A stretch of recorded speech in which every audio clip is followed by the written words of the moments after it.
আসসালামু আলাইকুম রিপন ভাই। আসসালামু আলাইকুম ভাই, ভালো আছেন? আসসালামু আলাইকুম, কেমন আছেন? এই তো ভাই এই আলহামদুলিল্লাহ। তো আলহামদুলিল্লাহ ভাই। ভাই ওই যে ওই সময় একটু ওয়াশরুমে গেছিলাম, তো তাই হচ্ছে ফোনটা ভাই। জি, বুঝতে পারছি। আমরা তাহলে আর 1-2 মিনিট অপেক্ষা করে তারপর শুরু করতেছি ভাই। হ্যাঁ হ্যাঁ, ঠিক আছে। জি ভাই।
আচ্ছা, এখন হচ্ছে মোটামুটি আমাদের 10টা 32 বেজে গেছে। তো মোটামুটি অনেকেই জয়েন দিয়ে ফেলছো। আসসালামু আলাইকুম সবাইকে। আমার নাম সাজ্জাদ হোসেন রোজান। তো আজকে হচ্ছে আমাদের C20 লেকচার ভাইয়া।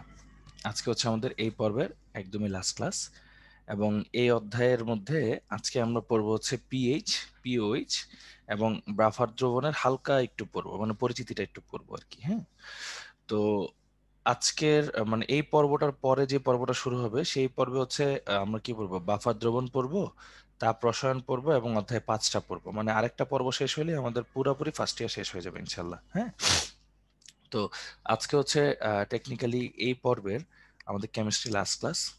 তো অনেক দিন হচ্ছে তোমাদের সাথে ক্লাস নেওয়া হয়েছে, মানে অনেকগুলো পর্বে নেওয়া হয়েছে বা অনেক দিন টানা নেওয়া হয়েছে। সো এতদিন ধৈর্য ধরে থাকার জন্য থ্যাংক ইউ। আর তো চলো আজকে আর দেরি না করে অল্প অল্প করে ক্লাসগুলো শুরু করে দিই। আর আরেকটা জিনিস, সেটা হচ্ছে তোমরা আশা করি আগের দিনে পড়াগুলো পড়ছো, যে অসওয়াল্ড লঘুকরণ সূত্র বা জিনিসপত্রগুলোতে হয়তো বা কোনো সমস্যা তোমাদের নেই আশা করি। হ্যাঁ, আচ্ছা, তো চলো আমরা জিনিসটা স্টার্ট করে ফেলি। আজকে হচ্ছে C20 লেকচার। C20 লেকচার, যেখানে হচ্ছে আমরা মোটামুটি পিএইচ রিলেটেড জিনিসপত্র নিয়ে আলোচনা করব। হ্যাঁ, আচ্ছা, দেখো প্রথমে যে জিনিসটা রয়েছে সেটা হচ্ছে পিএইচ আর পিওএইচ। দেখো এখানে একটা স্কেল দেওয়া আছে, সিম্পল একটা স্কেল, যে পিএইচ কি, পিওএইচ কি, এইসব নিয়ে একটু আলোচনা করব। হ্যাঁ, তো দেখো 1909 সালে আর কি যে ঘটনাটা হয়েছে, যে 1909 সালে কেমিস্ট সোরেনসেন, উনি হচ্ছেন পিএইচ স্কেল আবিষ্কার করেন। হ্যাঁ, পিএইচ স্কেল আবিষ্কার করেন। ওনার স্কেলটাই হচ্ছে এটা 0 থেকে 14 আর কি। হ্যাঁ, তো কেমিস্ট একজন ছিলেন সোরেনসেন, 1909 সালে তিনি হচ্ছে পিএইচ স্কেল আবিষ্কার করেন। এখন ওনার স্কেলটা তোমরা দেখো 0 থেকে 14-এর মধ্যে সীমাবদ্ধ, কারণ উনি হচ্ছেন 1 মোলার এনওএইচ আর 1 মোলার HCl নিয়ে কাজ করছেন। এর কম নিয়ে কাজ করছেন, কিন্তু হাইয়েস্ট উনি 1 মোলার ঘনমাত্রা নিয়ে কাজ করছেন। হ্যাঁ, 1 মোলার। তো 1 মোলার ঘনমাত্রা নিয়ে কাজ করাতে কি হয়েছে, HCl এর পিএইচ আসছে কত তোমার 0, আর NaOH এর পিএইচ আসছে তোমার 14। তো এইভাবে হচ্ছে উনি একটা স্কেল দিছিল 0 থেকে 14।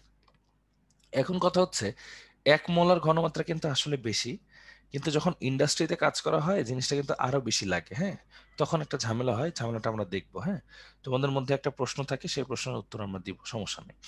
আচ্ছা, তো দেখো সোরেনসেন পিএইচ স্কেল আবিষ্কার করলো, ভালো কথা। তাহলে পিএইচ জিনিসটা কি, আশা করি তোমাদের একটু একটু মনে আছে। পিএইচ হচ্ছে minus log of H plus, তাই না? হাইড্রোজেন আয়নের ঋণাত্মক লগারিদমকে বা হাইড্রোজেনের ঘনমাত্রার ঋণাত্মক লগকে বলা হয় হচ্ছে পিএইচ। ঠিক তেমনি পিওএইচ কোনটা ছিল ভাইয়া? পিওএইচ ছিল হচ্ছে মানে হাইড্রোক্সিল আয়নের ঋণাত্মক লগকে বলা হয় পিওএইচ, তাই তো? সিম্পল। ঠিক তেমনি পিকে যদি বলি, মানে এই যে পি অফ কে যদি বা পি অফ ক যদি বলি, তখন আমরা কি বুঝবো? মাইনাস লগ অফ ক, এরকম আর কি ব্যাপারটা। ওকে, এখন কথা হচ্ছে পিএইচটা ইউজ করা হয় কেন, কি বলতে পারবা তোমরা সবাই? একটু চ্যাট বক্সে লেখো তো, পিএইচটা আসলে ইউজ করা হয় কেন? এটার মানে সিগনিফিকেন্স কি, দরকার কি? পিএইচ ইউজ না করে ডিরেক্টলি ঘনমাত্রা ইউজ করলে তো পারতাম, তাই না? ধ্রুব বললা টু টেস্ট অ্যাসিডিটি লেভেল। আচ্ছা, ভালো ভালো। আর অন্য কেউ, যে পিএইচ স্কেলটা কেন ইউজ করা হয়? হুম, অন্য কোনো পার্টিকুলার রিজন? আসলে কিন্তু ওই অ্যাসিডিটি বেসিডিটি ওরকমের জন্য না আসলে, হ্যাঁ। অম্ল রং নির্ণয়, অ্যাসিড বেসিকের জন্য না। ক্ষার অ্যাসিড শনাক্তকরণ, ঘনমাত্রা অনেক কম হয়, অ্যাসিড ও বেজের মাত্রা বোঝার জন্য। আচ্ছা, যাক, ভালো, মাশাআল্লাহ, তোমরা অনেকে অনেক কিছু সাজেস্ট করছো। হ্যাঁ, কিন্তু অ্যাকচুয়ালি এটা কেন ইউজ করা হয় জানো? হিসাবের সুবিধার জন্য। পিএইচ স্কেল ইউজ করা হয় হচ্ছে হিসাবের সুবিধার জন্য। আমি তোমাদের দেখাই কেন এটা বলছি। হিসাবের সুবিধার জন্য, হ্যাঁ, সুবিধার জন্য। তো দেখাই কেন। সাপোজ, আচ্ছা, শৈশব লিখছে এটা। আচ্ছা, তো দেখো, সাপোজ তোমার কাছে আছে হচ্ছে একটা ঘনমাত্রা, হ্যাঁ, এরকম 0.2 3 4 5 6 10⁻⁶ -6 আমি যদি বলি এই চারটা একই সংখ্যা রিপ্রেজেন্ট করে, হ্যাঁ, আমি যদি বলি এই যে চারটা মানে ইয়া যে লিখলাম, নাম্বার লিখলাম, এই চারটা নাম্বার একই জিনিসকে রিপ্রেজেন্ট করে, তখন তুমি বলবা যে না, মনে রাখা সহজ, কিন্তু এই ছয়কে মনে রাখা সহজ। এখন ব্যাপার হচ্ছে কি, এই যে এইটা হচ্ছে মনে করো হাইড্রোজেনের ঘনমাত্রা এত ছোট, তাহলে ওইটাকে সাইন্টিফিক্যালি লেখা যায় 10⁻⁶। এখন যদি আমি 10⁻⁶ এর আগে একটা মাইনাস লগ নিই, তাহলে কিন্তু আমার অ্যান্সার এসে পড়তেছে 6। বুঝছো ব্যাপারটা? তার মানে মাইনাস লগ নিয়ে আমি কি করলাম, একটা ছোট জিনিসকে একটু বড় করলাম যাতে হিসাবের সুবিধা হয়। তো পিএইচ স্কেলের কাজ কি আসলে? হিসাবের সুবিধা করতে সাহায্য করা, আর কিচ্ছু না, বা হিসাবের সুবিধা করা, নাথিং এলস। তাহলে জিনিসটাকে আমি আরেকবার বলি, পিএইচ এবং পিওএইচ স্কেল যেটা থাকে, ওই পিএইচ স্কেলের মেইন প্রবর্তনা যিনি করেছেন তিনি হচ্ছেন 1909 সালে ড্যানিশ রসায়নবিদ সোরেনসেন। তো উনি হচ্ছে মূলত যেগুলো নিয়ে কাজ করেছেন, এটা একটু পরের পৃষ্ঠাতে আমরা দেখব। তো তারপরে যেটা বলতেছিলাম ভাইয়া, যে উনি হচ্ছে 1 মোলার এনএইচ আর 1 মোলার এইচসিএল নিয়ে কাজ করেছেন বিধায় ওনার স্কেলের রেঞ্জ হচ্ছে 0 থেকে 14। এখন যদি আমরা পিএইচ এর সূত্রগুলোর দিকে খেয়াল করি, pH equal to minus log of H, pOH equal to minus log of OH, and P to the power ক, মানে যে কোনো কিছু equal to minus log of ক। হ্যাঁ, এই আর কি ব্যাপারটা। আচ্ছা, তারপর একটু খেয়াল করে দেখো পিএইচ কেন ইউজ করা হয়? হিসাবের সুবিধার জন্য, হ্যাঁ। তারপর দেখো, মনে করো আমরা হচ্ছে অনেকগুলো ডিজিট নিলাম, হ্যাঁ, চারটা সংখ্যা নিলাম। এই চারটা সংখ্যা নিয়ে বুঝলাম যে লাস্টেরটা মনে রাখা সহজ। তো আলটিমেটলি উপরের গুলাকে কি করলে লাস্টেরটা মনে রাখা সহজ হবে? অবশ্যই উপরেরটাকে লগ করলে সহজ হবে, তারপর মাইনাস দিয়ে গুণ করলে আরো সহজ হবে। এই জন্য মাইনাস লগ 10⁻⁶ করলে এটা আসা পড়তেছে 6। তার মানে পিএইচ স্কেলটা, এই যে লগের স্কেলটা কেন নেওয়া হয়েছে জানো? হিসাবের সুবিধার জন্য, যাতে একটা ছোট সংখ্যাকে বড় মনে রাখার মতো একটা সংখ্যায় পরিণত করা যায়, সেই কারণে। ওকে, তো আমরা কি মোটামুটি পিএইচ স্কেলের যে কাজটা বা পিএইচ স্কেল কেন ইউজ করা হয় এই জিনিসটা সবাই বুঝতে পারছি? একটু চ্যাট বক্সে লেখো তো কষ্ট করে। আজকে কিন্তু ক্যালকুলেটর লাগবে, হ্যাঁ, আজকে ক্যালকুলেটর লাগবে। আর যে কোনো প্রশ্ন থাকলে অবশ্যই কিন্তু ভাইকে করবা, হ্যাঁ, মানে এই স্লাইড রিলেটেড, এই স্লাইডে থাকলে তারপর বলতে পারবো, হ্যাঁ। ওকে, গুড, ভেরি গুড, বুঝতে পারছো। আজকে তো শেষ ক্লাস, আজকে একটু সবাই রেসপন্স করো, হ্যাঁ। তারপর তো নতুন পর্ব শুরু হবে, হ্যাঁ। এই, তো এটা কবে শুরু হবে এটা ভাইয়ারা জানাই দিবে, ওয়েবসাইটে আপলোড করা থাকবে, কোনো সমস্যা নেই, হ্যাঁ। আচ্ছা, তো চলো এবার একটু সামনের দিকে আসি। দেখো, পিএইচ এর মান 0 এর কম বা 14 এর বেশি হতে পারে কি?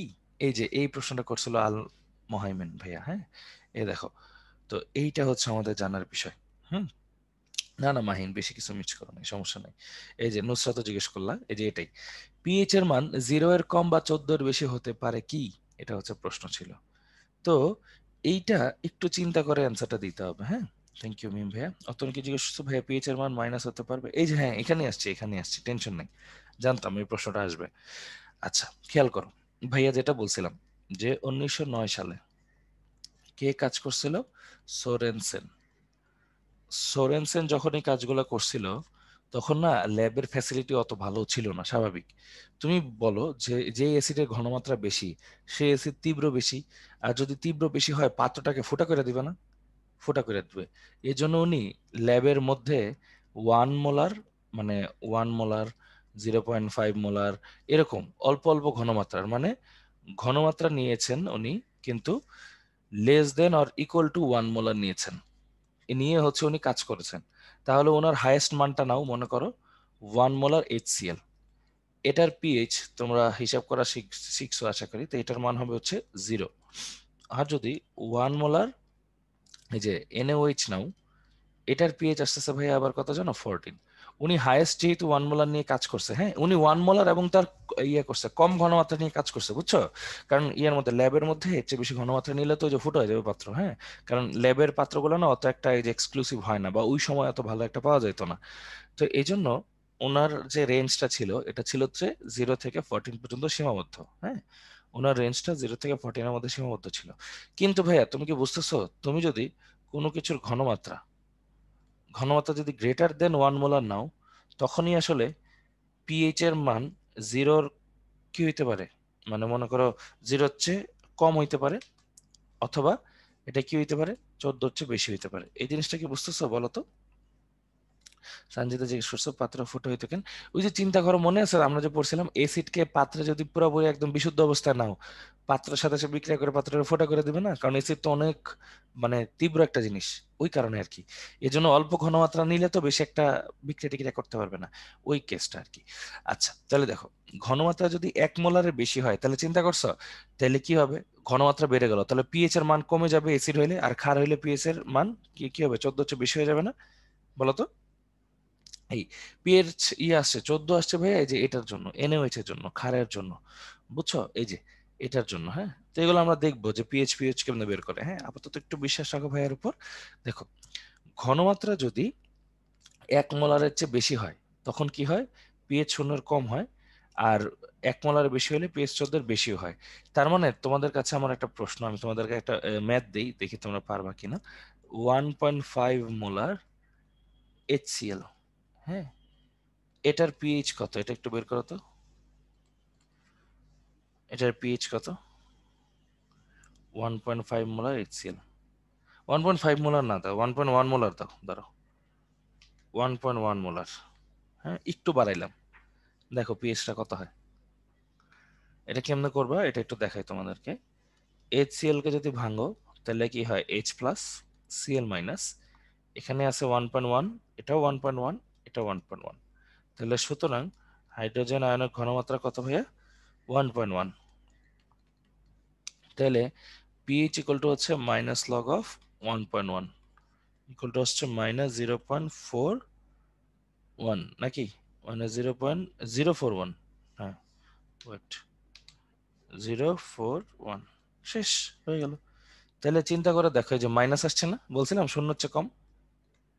আচ্ছা এবার আরেকটা করাই, দেখো আরেকটা করাই। 1.1 মোলার এনওএইচ, এটার পেজ বের করতে হবে। এখন এনওএইচ এর ক্ষেত্রে সেম জিনিসটাই আসবে, দেখো OH মাইনাস আসবে হচ্ছে তোমার 1.1, তাহলে পিওএইচ বের করতে পারবা, দেন পিএইচ বের করতে পারবা। পিওএইচটা কত আসছে এটা বলতে পারবা? এটা আসছে কিন্তু 0. এই যে -0. এই যে এটা আসবে, হ্যাঁ, পিওএইচ সেমই আসবে কিন্তু -0.041। আর পিএইচ ইকুয়াল টু জানো 14 থেকে পিওএইচ বাদ দিতে হয়। কেন দিতে হয় এটার প্রমাণটা একটু পরে দেখাবো, ঠিক আছে? তো এটার মান আসবে 14.041। হ্যাঁ, এটা হয় গ্রেটার দেন 14। তাহলে খেয়াল করছো, বিশ্বাস হয়েছে ভাইয়ের কথায় যে 1 মোলার ঘনমাত্রার চেয়ে বেশি হইলে যে পিএইচ এর মান 0-র কম অথবা 14-র বেশি হইতে পারে? বলো তো একটু চ্যাট বক্সে এবার সবাই। আশা করি এবার বিশ্বাস করছো, হ্যাঁ, যে এটা কিন্তু আসলে সম্ভব। ঠিক আছে, হ্যাঁ, ক্যালকুলেটর বসাই দিলেই হবে আসলে। হ্যাঁ, ওকে, তো সবাই একটু রেসপন্স দিও যে জিনিসটা বুঝতে পারছে কিনা, যে পিএইচ এর মান 0-র কম অথবা 14-র বেশি হয় কিনা। এই যে অবশ্যই হইতে পারে, কখন? যখন ঘনমাত্রা বেশি হয়। শেষ। হ্যাঁ, প্লাস প্লাস প্লাস। হ্যাঁ, এখন কি বুঝছো নুসরাত? বলো তো ভাইয়ারে, যে পিএইচ এর মান 0-এর কম হইতে পারে, 14-র বেশি হইতে পারে, কখন? যখন হচ্ছে তোমাদের কি থাকবে বলো তো, এই যে আহ, মানে ঘনমাত্রা বেশি থাকবে, 1 মোলারের চেয়ে বেশি। হ্যাঁ, আর ওই যে 14 থেকে বিয়োগ করবো না যোগ করবো, এটা একটু পরে প্রমাণ করে দেখাবো, সমস্যা নেই, টেনশনের কোনো রিজন নেই। হ্যাঁ, আচ্ছা তাহলে পুরোটা বলি আমি। ঠান্ডা মাথায় শোনো। তাহলে এসিডের ক্ষেত্রে আসতে হবে, তাই না? হ্যাঁ, এক্স্যাক্টলি এক্স্যাক্টলি অতনু। আচ্ছা তাহলে খেয়াল করে দেখো, 1909 সালে, আমি পুরোটা একবার জিনিসটা বলতে পারি। হ্যাঁ, না না নীলা, ওরকম কিছু না। হ্যাঁ, আচ্ছা তাহলে দেখো 1909 সালে ডেনিশ রসায়নবিদ সোরেনসেন, উনি 1 মোলার ঘনমাত্রা বা তার ঘনমাত্রা দিয়ে কাজ করছিলেন। তো ওনার হাইয়েস্ট পিএইচ আসছে 14 আর লোয়েস্ট পিএইচ আসছে 0। তো এই জন্য উনি একটা স্কেল দিছিলেন পিএইচ, যেটা 0 থেকে 14 পর্যন্ত স্কেল। কিন্তু কথা হচ্ছে, আমরা যখন ইন্ডাস্ট্রিতে বড় বড় কারখানায় কাজ করি, তখন তো আর এই 1 মোলার ঘনমাত্রা দিয়ে লাভ নেই। তখন মানে 20, 30, 50, 60, 100 মোলার ঘনমাত্রা নিয়ে কাজ করতে হয়। তখন ঘনমাত্রা 1-এর চেয়ে বেশি হলে কি হয়, পিএইচ 0-র চেয়ে কম হয়ে যায়, 14-র চেয়ে বেশি হয়ে যায়। তো আলটিমেটলি এটার একটা প্রমাণ ভাইয়া দেখালাম, যে 1.1 মোলার এইচসিএল এর পিএইচ কত আসছে, মাইনাস সামথিং। আর 1.1 মোলার এনএওএইচ এর পিএইচ আসছে 14 চেয়ে একটু বেশি। সো আমাদের প্রশ্নটা ছিল পিএইচ এর মান 0-এর কম বা 14-এর বেশি হতে পারে কি? অ্যান্সার হচ্ছে কি, হতে পারে। শেষ। অ্যান্সার হবে কি, অবশ্যই পারে। আমি যেখানে লিখে দিই, অবশ্যই হতে পারে, অবশ্যই হতে পারে। শেষ। আচ্ছা তাহলে এইটুক আমরা মোটামুটি বুঝছি। হ্যাঁ, আচ্ছা, হ্যাঁ এক্স্যাক্টলি, এক্স্যাক্টলি। আচ্ছা, এটার কথা তো মনে আছে তাই না? আমরা গতকাল পড়ছিলাম, মনে পড়ে? এই যে পানির আয়নিক গুণফল যেটা, এটার কথা কিন্তু আমরা গতকাল পড়ছিলাম। পানি ভেঙে যায়, তারপর কে ডাব্লিউ এর মান, এই যে 25 ডিগ্রি সেলসিয়াস তাপমাত্রায় কে ডাব্লিউ এর মান কত আসে, 10⁻⁻14। তাহলে কে ডাব্লিউ ইকুয়াল টু কত, 10⁻⁻14। এরকম কিন্তু আমরা পড়ছিলাম তাই না? আচ্ছা, তো একটু খেয়াল করো, এটা যেহেতু আমরা পড়ছিলাম, তাহলে আমাদের জন্য একটা সুবিধা আছে। চলো সুবিধাটা একটু পড়ি, দেখো এখানে কি লেখা আছে, H plus into O H minus equal to কত আসছে ভাই, 10⁻⁻14। ঠিক আছে, এটা কত ডিগ্রির জন্য, 25 ডিগ্রি সেলসিয়াসের জন্য। হ্যাঁ, এগুলো তো আমরা জানি যে 25 ডিগ্রি সেলসিয়াস তাপমাত্রার জন্য হচ্ছে ভ্যালু হচ্ছে এটা। ওকে, তাহলে এইবার একটু খেয়াল করে দেখো। হুম, এবার একটু খেয়াল করে দেখো, এই জিনিসটাকে এখন আমরা প্রমাণ করব। কেন প্রমাণ করব, চলো আসি। দেখো, উভয় পক্ষে মাইনাস লগ নাও, minus log H plus O H minus equal to minus log of 10⁻⁻14। তারপর দেখো, মাইনাস লগ, লগের সাথে যদি এ বি গুণ আকারে থাকে পরে যোগ হয়ে যায় না, এটা তো মোটামুটি মনে আছে আশা করি। Minus log of A plus, মাইনাসটা থাকুক গুণ অবস্থায়, লগ অফ বি। হ্যাঁ, এটাও আশা করি মনে আছে, equal to minus log of 10⁻⁻14। তো দেখো, মাইনাস লগ অফ এইচ এটা মানে হচ্ছে pH, plus minus log of OH এটা মানে হচ্ছে পিওএইচ, ইকুয়াল টু 14। এবার দেখছো প্রমাণটা, pH plus pOH equal to 14। শেষ। এটা মনে রাখবা, pH plus pOH equal to হচ্ছে 14। Okay, pH plus pOH equal to হচ্ছে 14। আচ্ছা, এইভাবে হচ্ছে কনসেপ্টটা চলে আসছে। তো আশা করি সবাই জিনিসটা বুঝতেছো। এরপর খেয়াল করো, ধরি বিশুদ্ধ পানির জন্য তারা, এবার তোমাদের বিশুদ্ধ পানির একটা ব্যবস্থা করি। ধরি বিশুদ্ধ পানির জন্য, ভাইয়া বলো তো, বিশুদ্ধ পানির জন্য, বিশুদ্ধ পানি মানে কি বলতো, যেখানে এইচ প্লাস এর ঘনমাত্রা আর ও এইচ মাইনাস এর ঘনমাত্রা কি হয় ভাইয়া, সমান, তাই না? আচ্ছা, তাহলে আমরা কি লিখতে পারি, সুতরাং আমরা লিখতে পারি যে H plus into O H minus, এটার মানে তো আমরা একটু আগে বললাম 10⁻⁻14। তাহলে দেখো, দুইটার ঘনমাত্রা যেহেতু সমান, আমরা তাহলে কি লিখতে পারি, H plus into H plus equal to 10⁻⁻14। এটা কোথেকে লিখছি, যে এখান থেকে লিখছি। তাহলে কি লিখতে পারি দেখো, H plus square equal to লিখতে পারি 10⁻⁻14। সুতরাং শুধুমাত্র একটা এইচ প্লাস ইকুয়াল টু কি লিখতে পারি, 10⁻⁻7, 10⁻⁻7। আচ্ছা, এবার তাহলে ভাইয়া এটার সামনে মাইনাস লগ নিয়ে আসো একটা। মাইনাস লগ যদি আনি, তাহলে মাইনাস লগ অফ 10⁻⁻7 তাহলে সুতরাং দেখো পিএইচ ইকুয়াল টু 7।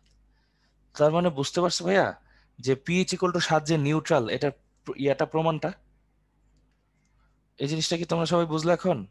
নিউট্রাল কেন? কারণ বিশুদ্ধ পানি, আর বিশুদ্ধ পানির এইচ আর ওএইচ সমান, তার মানে জিনিসটা তো অবশ্যই নিউট্রাল।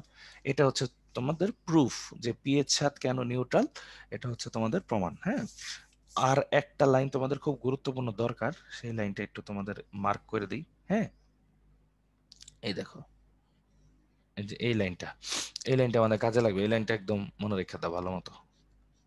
আচ্ছা, কি লিখছো ভাইয়া? রুট ওভার করলে 7 কেমনে হয়? ওই যে 14 কে রুট ওভার করলে মানে কি 2 দিয়ে ভাগ করতে হয় আর কি, বুঝছো? মানে পাওয়ার গুলো ভাগ হয়। হ্যাঁ, একটু ক্যালকুলেটর করে দেখলেই বুঝবা ভাইয়া। যেসব পানি অবিশুদ্ধ তাদেরকে কোনো একটি ঘনমাত্রা বেশি থাকে। হ্যাঁ হ্যাঁ, এক্স্যাক্টলি।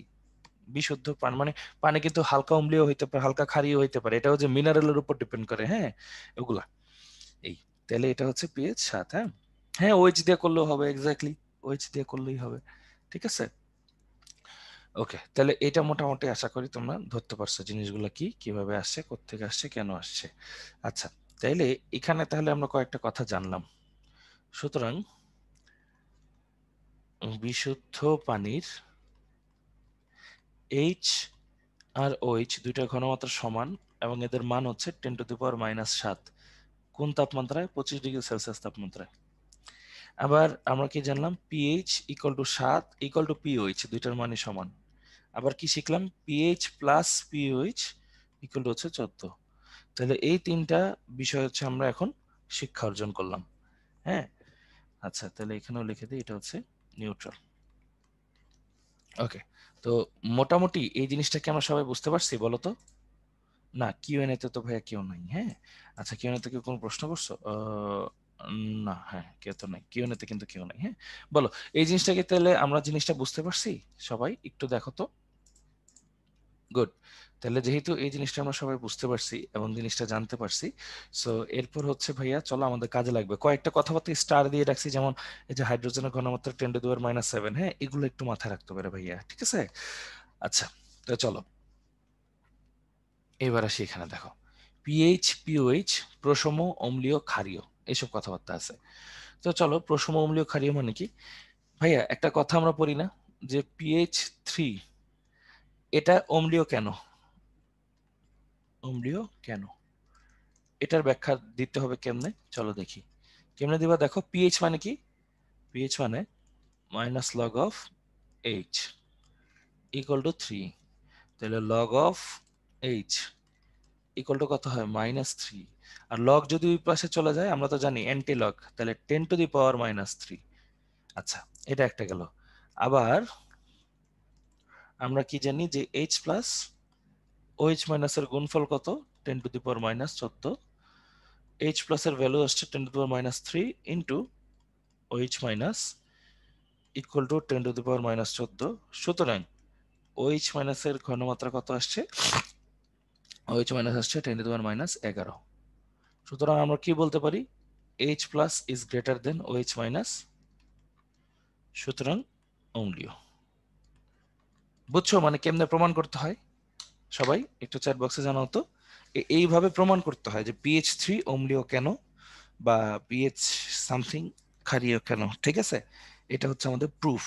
এইভাবে ধরে ধরে প্রত্যেকটা লাইন লিখতে হয়। একটু পড়ো, মনোযোগ দিয়ে পড়ো, আর বুঝলে একটু চ্যাট বক্সে ভাইয়াকে রেসপন্স দিও কষ্ট করে, যারা যারা শুনতে পাচ্ছ। হ্যাঁ, আচ্ছা, সহজ কিন্তু, খালি অম্লীয় ক্ষারীয় গুলো ডিফাইন করতে হবে, আর কিচ্ছু না।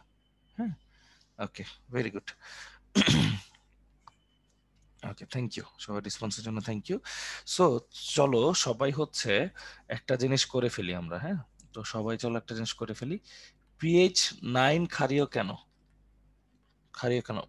ইয়া বলো তো, মানগুলো আমাকে একটু চ্যাট বক্সে লিখে দাও, মানগুলা কোনটার মান কত হয় ভাইয়া? তোমাদের 1 মিনিট 2 মিনিট সময় দিচ্ছি, তোমরা লিখতে থাকো, খাতায় লেখো এটা। হ্যাঁ, কষ্ট করে একটু খাতায় লেখো। এটাতে ক্ষারের ঘনমাত্রা বেশি থাকবে, বাট একটু খাতায় নোট করে রাখো। হ্যাঁ সবাই, তারপর আমাকে মানগুলো মেসেজ দাও।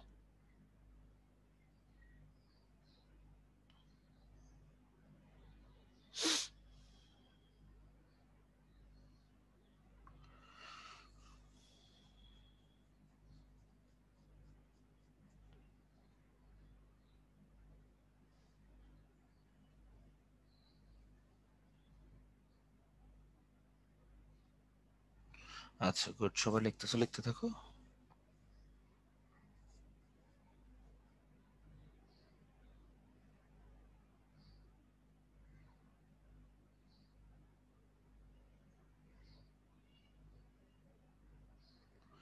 ওকে গুড, হ্যাঁ ইভান লিখে দিছো মান, গুড, থ্যাংক ইউ। ব্যাকটেরিয়া রাখো।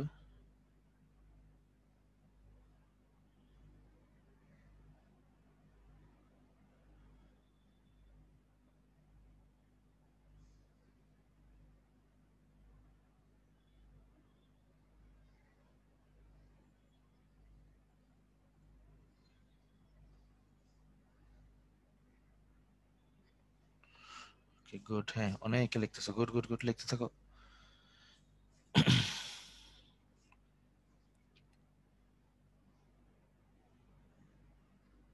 Very good.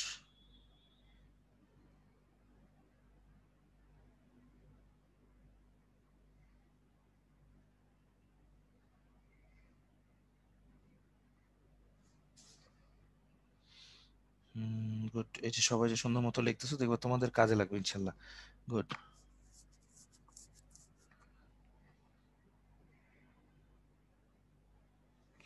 ওকে গুড, তাহলে যেহেতু তোমরা লিখছো আমি তোমাদের সাথে একটু কনফার্ম করি যে এই ক্ষেত্রে তোমাদের হাইড্রোজেন আয়নের ঘনমাত্রা আসবে হচ্ছে 10⁻⁹, আর OH আয়নের ঘনমাত্রা আসবে হচ্ছে 10⁻⁵।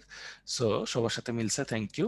OH is greater than H, so সুতরাং জিনিসটা ক্ষারীয়, সুতরাং জিনিসটা ক্ষারীয়। শেষ হয়ে গেল, থ্যাংক ইউ। দেখছি যেহেতু সবাই পারছো, তাহলে একটা শর্টকাট কিন্তু আমরা মোটামুটি জানতে পারতেছি, হ্যাঁ। তাহলে দেখো আমরা একটা জিনিস জানতে পারতেছি, যদি পিএইচ যদি মনে করো সামথিং হয়, হ্যাঁ, পিএইচ থেকে এইচ এর ঘনমাত্রা পাওয়া যায়, তাই না? তাহলে দেখো এইচ প্লাস এর ঘনমাত্রা ইকুয়াল টু কত হবে, 10⁻⁻PH, এটা, হ্যাঁ। আর ওএইচ এর ঘনমাত্রা কি আসবে, ওএইচ এর ঘনমাত্রা আসবে 10⁻⁻POH। এই এরকম করেও কিন্তু লেখা যায় না জিনিসটা, বুঝি? সহজ না? একদম সহজ কিন্তু। তো আমরা তাহলে অনেকগুলো সূত্র কিন্তু শিখে ফেললাম ভাইয়া, তাই না? হ্যাঁ এক্স্যাক্টলি অতনু। তাহলে কিন্তু আমরা মোটামুটি বেশ কয়েকটা সূত্র, বেশ কয়েকটা টপিক, হ্যাঁ বেশ কয়েকটা মানে জিনিসপত্রগুলো শিখে ফেললাম। আশা করি এইটুকু পর্যন্ত কারো কোনো সমস্যা হওয়ার কথা না ইনশাল্লাহ, হ্যাঁ। ওকে, সো চলো এবার আমরা একটু, হ্যাঁ লগের উল্টোটা হবে এক্স্যাক্টলি। সো চলো এবার আমরা একটু সামনের দিকে যাই। দেখো এখন যেটা পড়বো, pH of several acids or base, হ্যাঁ এরকম একটা কথা লেখা আছে, মানে অনেকগুলো অ্যাসিড আর বেজের পিএইচ গুলো আমরা একটু বের করার ট্রাই করবো, হ্যাঁ। তো চলো একটু বের করার ট্রাই করি। প্রথমত ভাইয়া মনে করো তোমার কাছে আছে হচ্ছে HCl, তাহলে এটা ভেঙে হবে একটা H আর একটা Cl। মনে করো এটার ঘনমাত্রা X, তাহলে এটারও হবে X, এটারও হবে X, কেন? ওই যে অনুপাত। তাহলে আমরা কি বলতে পারি যে HCl এর ঘনমাত্রা আর H এর ঘনমাত্রা সমান কত, X হইলো। আচ্ছা তোমরা বলো তো ভাইয়া H2SO4 এর ক্ষেত্রে কি হবে? দেখো এখানে 2H আছে প্লাস SO4 2 মাইনাস, দেখো এখানে 1, এটা 2, এটা 1, তাহলে দেখো এটা x হইলে এটা কিন্তু হবে আবার 2x, এটা হবে 1। সুতরাং H প্লাস এর ঘনমাত্রা এখানে কত দাঁড়াচ্ছে, 2x। ঠিক তেমনি আবার একটু চিন্তা করো HNO3, এটার ক্ষেত্রে চিন্তা করো, এখানে আছে H একটা, NO3 মাইনাস একটা, তাহলে 1 1 1, এটার হইলে x, এটার x, এটারও x, তাহলে সুতরাং এখানে H এর ঘনমাত্রা হচ্ছে তোমার x।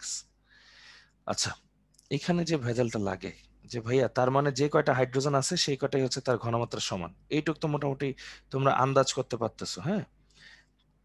এই 1 কেন এক্স হবে না, একটাই তো এক্স, ও সরি 1 না, এটা তো x, sorry sorry sorry sorry sorry, ভুল হয়ে গেছে ভাইয়া। এই দেখো, আচ্ছা তাহলে এইটুক মোটামুটি তোমরা বুঝতেই পারতেছো যে কয়টা হাইড্রোজেন হবে সেই কয়টা জিনিসটা কাজ করবে, হ্যাঁ। এখন কনসেপচুয়ালি তিনটে এক্সেপশন আছে, ওই তিনটে এক্সেপশন পড়লে আমাদের হয়ে যাবে। হুম, তো চলো এক্সেপশন গুলো একটু দেখি। আচ্ছা দেখো তোমার কাছে তিনটা অপশন আছে, H3PO4, H3PO3, H3PO2। খেয়াল করো এটার ঘনমাত্রা যদি x হয় তাহলে হাইড্রোজেনের ঘনমাত্রা কত হওয়া উচিত, 3x হওয়া উচিত যেহেতু তিনটা আছে। আচ্ছা এটার যদি x হয় তাহলে হাইড্রোজেনের ঘনমাত্রা কত হওয়া উচিত? 3x, কিন্তু এটা হবে 2x। আবার এটাও যদি x হয়, এখানে হাইড্রোজেনের ঘনমাত্রা 3x হওয়া উচিত, হবে শুধু x। হ্যাঁ, এই তিনটা হচ্ছে একটু এক্সেপশনাল, বাকি সবগুলো একদম সহজ। হ্যাঁ, এই তিনটাই যা এক্সেপশনাল আছে আছে, বাকিগুলো সব ইজি। চলো দেখাই কেন এক্সেপশনাল। মুখস্থ করার কোনো রিজন নেই। হ্যাঁ, দেখাই। দেখো গাঠনিক সংকেতটা দেখো, গাঠনিক সংকেত দেখলেই তোমরা একদম ইজিলি বুঝে যাবে।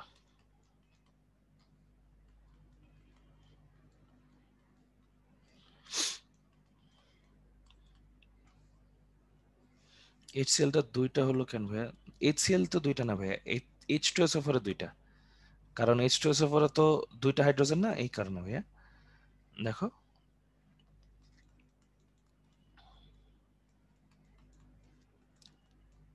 আচ্ছা, এবার একটা মজার কথার উত্তর ভাইয়াকে দাও তোমরা, আশা করি পারবা।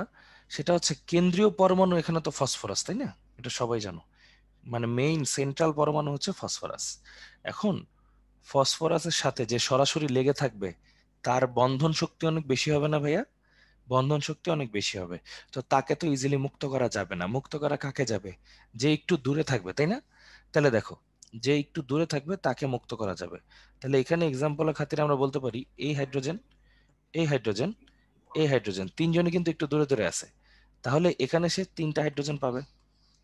ওকে, এখানে দেখো দুইটা হাইড্রোজেন দূরে আছে, তাহলে সে দুইটা হাইড্রোজেন পাবে।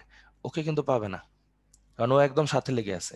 ঠিক তেমনি এখানে একটা হাইড্রোজেন দূরে আছে, তাহলে একটা হাইড্রোজেন পাবে। এই দুইটাকে কিন্তু সে পাবে না, একদম সাথে সাথে লেগে আছে। তাহলে এই এক্সেপশনাল জিনিসটা কি বুঝতে পারছি?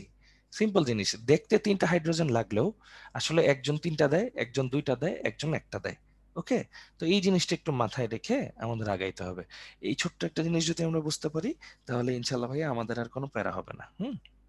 এইটুকু ব্যতিক্রম। হ্যাঁ, কিভাবে কেন ভাবে? আচ্ছা নুসরাত বলি, মনে করো আমরা অ্যাসিড কখন বলি? অ্যাসিড বলি হচ্ছে যে যাকে হাইড্রোজেন ত্যাগ করতে পারে, মানে যে হাইড্রোজেন ত্যাগ করতে পারে, তাই তো? তো খেয়াল করে দেখো, হাইড্রোজেন ত্যাগ করবে কখন? যখন হাইড্রোজেনটা দূরে থাকবে। কিন্তু আমি হইলাম মনে করো মেইন, আমার সাথে যদি হাইড্রোজেন বসা থাকে, ওটা তো দূর করা কঠিন হবে। কিন্তু ও যদি মনে করো আমার সরাসরি বন্ধু না হয়, আমার বন্ধুর বন্ধু হয়, তখন তার সাথে আমি যোগাযোগ না রাখলেও তো সমস্যা নেই। মানে বুঝছো তো, থার্ড পার্টি। তো এখানে দেখো আমরা কোন হাইড্রোজেন গুলাকে বের করতে পারছি, খেয়াল করো, যারা একটু দূরে মানে থার্ড পার্টি, আর যারা সেকেন্ড পার্টি মানে একদম সাথে, তাদেরকে কিন্তু দূর করতে পারিনি। তো এটাই হচ্ছে মেইন কনসেপ্ট, যে আমি কয়টা হাইড্রোজেন পাবো সেটা এই যে স্ট্রাকচারের উপর ডিপেন্ড করে। ঠিক আছে?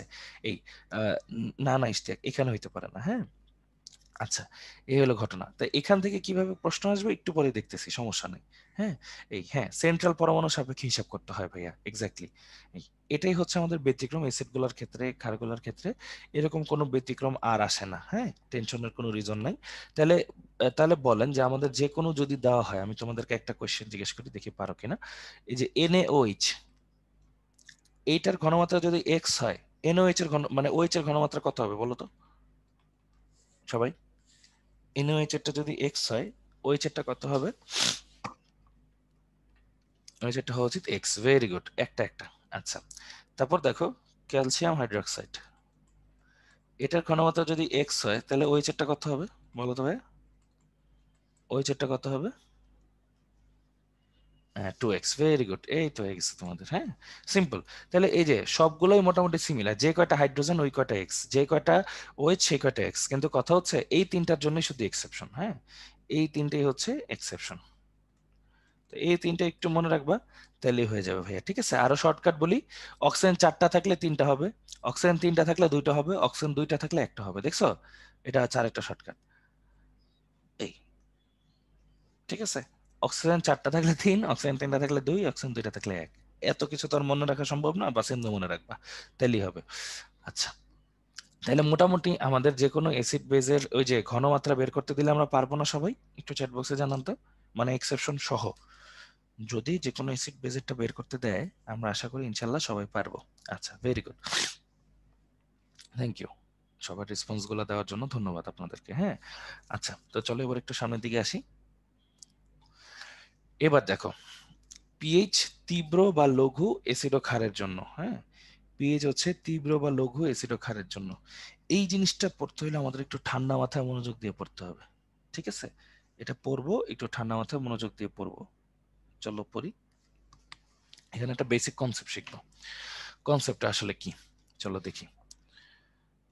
আচ্ছা ভাই, আমরা যে পিএইচটা বের করি, আমরা কি আসলে কোনো অ্যাসিডের বের করি নাকি ও যে পাত্রে আছে সমগ্র পাত্রেরটা বের করি বলো তো? আমরা তো আর আলাদা আলাদা ভাবে পিএইচ বের করতে পারবো না। আমরা আসলে যে পিএইচটা বের করি সেটা হচ্ছে পাত্রের, তাই না? ফুল পাত্রের। আচ্ছা, এখানে মনে করো কি আছে, এখানে অ্যাসিডটাও আছে, প্লাস এখানে আবার কি আছে, পানিও আছে। আচ্ছা, গেল। তাহলে এই পাত্রে যদি ভাই আমাদের পিএইচ বের করতে হয়, তাহলে এখানে কি আসবে, মাইনাস লগ অফ এইচ। এইচটা আসবে কি, পাত্রের। এখন পাত্রের মধ্যে কোন কোন এইচ আছে দেখো তো। পাত্রে যে এইচ আছে, দেখো, এইচ অফ পাত্র ইকুয়াল টু কি কি আছে, H of acid plus H of পানি, তাই তো? এইগুলো আছে। সিম্পল সিম্পল কথা। এখন একটু ঠান্ডা মাথায় মনোযোগ দিয়ে শুনি, তাইলে আশা করি আরো কয়েকটা জিনিস বোঝা মানে বুঝবো ইজিলি ইজিলি। আচ্ছা, তো দেখো, সাপোজ তুমি হচ্ছে একটা ঘনমাত্রা নিলা, সাপোজ নিলা একটা অ্যাসিড, যেটার ঘনমাত্রা নিলা হচ্ছে 0.001 মোলার। হ্যাঁ, তাহলে দেখো তো, এইচ প্লাস অফ পাত্র, আর হ্যাঁ আরেকটা কথা, এইচ প্লাস অফ পানির ভ্যালু কিন্তু তোমরা জানো, আমরা যেহেতু বিশুদ্ধ পানি নিয়ে কাজ করি, 10⁻⁷। হ্যাঁ, এটা কিন্তু তোমরা কাজ করছো, একটু আগে বলছিলাম, তাই না? মনে আছে তো আশা করি।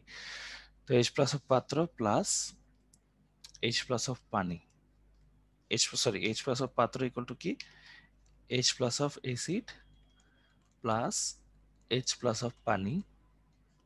তো আমরা আসলে এটাকে কি লিখতে পারি,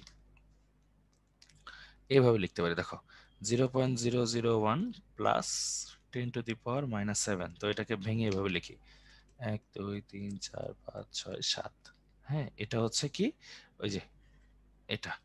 আচ্ছা, তাহলে দেখো এই দুইটাকে যোগ করলে এভাবে আসে না, 2 3 4 5 6 7। আচ্ছা, দেখো তো ভাইয়া, আসলে এই যে এই এত বড় একটা সংখ্যার কাছে এই সংখ্যাটা ইগনোর করার মতো না, বলো তো? বুঝি, মানে আলটিমেটলি এইটুকটা কাউন্ট করলেই তো হয়, আমরা এইটুক ইগনোর করতে পারি, ইগনোর করা যায়। আচ্ছা, সুতরাং এটা কিন্তু একটা তীব্র অ্যাসিড, সুতরাং তীব্র অ্যাসিড দের ক্ষেত্রে এইচ প্লাস অফ পাত্র সমান সমান এইচ প্লাস অফ অ্যাসিড লেখা যায় এইচ অফ এইচ টু, যেটা এইচ অফ এইচ টু ক্ষুদ্র বলে ইগনোর করা যায়, ইগনোর করা যায়। ঠিক আছে, এই এখানে কয়েকটা কথা লিখে দিলাম। আচ্ছা, এরপর আরেকটা জিনিস, সাপোজ এসিড আছে আমার এরকম 1 2 3 4 5 6 7 8, এটা আছে। তাহলে দেখো, এইচ প্লাস অফ পাত্র, পাত্রটা কি হবে দেখো, 1 2 3 4 5 6 7 8 প্লাস 1 2 3 4 5 6 7, মানে এটা নিলাম হচ্ছে অ্যাসিডেরটা, এটা নিলাম হচ্ছে পানিরটা। তো খেয়াল করে দেখো কত আসে, 1 2 3 4 5 6 7 8 9, তাই তো? 1 2 3 4 5 6 7 8 8, দাঁড়াও, হ্যাঁ এটা। আচ্ছা, এখন দেখো, এইটা হচ্ছে পানিরটা, এইটা হচ্ছে অ্যাসিডেরটা। অ্যাসিডেরটা তো কাউন্ট করতেই হবে, পানিরটা কি আর ইগনোর করা যাইতেছে বলো? অ্যাসিডেরটা তো কাউন্ট করতেই হবে, যেহেতু অ্যাসিডের সাপেক্ষে বের করতেছি। পানিরটা কি আর ইগনোর করা যাবে? পানিরটা আর ইগনোর করা যাচ্ছে না কিন্তু।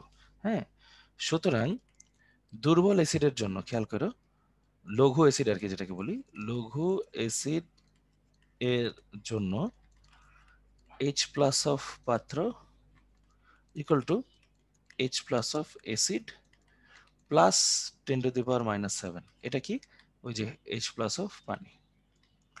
আচ্ছা, এখন একটা প্রশ্ন করতে পারো যে ভাইয়া, তীব্র অ্যাসিড আর লঘু অ্যাসিড চিনবো কি করে? এটা একটা চমৎকার প্রশ্ন হবে, এটা তোমাদের বলে দিই। ঘনমাত্রা যদি less than or equal to 10⁻⁵ molar হয়, তখন হচ্ছে লঘু। আর ঘনমাত্রা যদি গ্রেটার দেন 10⁻⁵ মোলার হয়, তখন হচ্ছে তীব্র। শেষ, সহজ কথা। ঘনমাত্রা যদি 10⁻⁵ মোলার হয় তখন বলবো লঘু, মানে এটার কম হইলেও লঘু। আর ঘনমাত্রা যদি 10⁻⁵ মোলার চেয়ে বেশি হয় তখন আমরা এটাকে বলবো তীব্র। হ্যাঁ, আচ্ছা, এখন ঠান্ডা মাথায় 1 মিনিট পর আমি পুরাটা প্রথম থেকে রিডিং দিব, ঠিক আছে? তোমরা পুরাটা 1 মিনিট একটু পড়ো। হুম, একটু ঠান্ডা মাথায় পড়ো। হ্যাঁ হ্যাঁ হ্যাঁ হ্যাঁ ভাইয়া, এক্স্যাক্টলি ইশতিয়াক, এক্স্যাক্টলি। পুরোটা 1 মিনিট পরও ভাইয়া হচ্ছে পুরোটা একবার রিডিং দিব। হুম,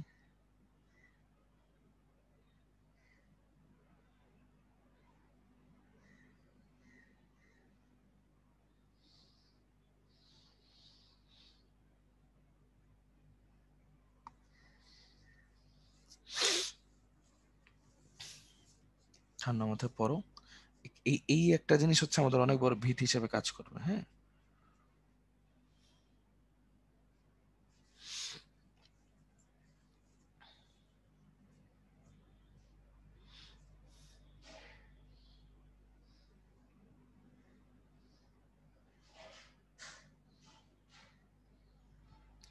আচ্ছা, ওকে, তাহলে হচ্ছে মোটামুটি একটা জিনিস আছে। হুম, ওকে, জিরো যত কম ঘনমাত্রা তত বেশি। হ্যাঁ, এক্স্যাক্টলি, ভালো কথা বলছো নুসরাত। আচ্ছা, তাহলে তোমাদেরকে আমি এখন অ্যান্সার গুলো বলি, জিনিসটা ভাইয়া কি বলছি। বলছি আমরা যখন পিএইচ হিসাব করি আমরা আসলে শুধু একটা অ্যাসিড আর একটা ক্ষার নিয়ে পিএইচ হিসাব করতে পারি না, কারণ আমরা কোনো পাত্রে 100% পিওর অ্যাসিড 100% পিওর ক্ষার নিতে পারি না, কারণ তারা ওই যে বিক্রিয়া করে ফোটা করে দিবে। তো এই জন্য ওদের সাথে আমরা কি নিই ভাইয়া? পানি নিই, তাই না? ওদের সাথে আমরা পানি নিই। তো আলটিমেটলি আমাদের পিএইচ হিসাব করা লাগে কার? পাত্রের। তো ওই পাত্রে কে কে থাকে? ওই পাত্রে থাকে হচ্ছে অ্যাসিডটা আর পানিটা। আর পানিটার মান তো আমরা জানি, পানিটার হাইড্রোজেনের মান হচ্ছে 10⁻⁷।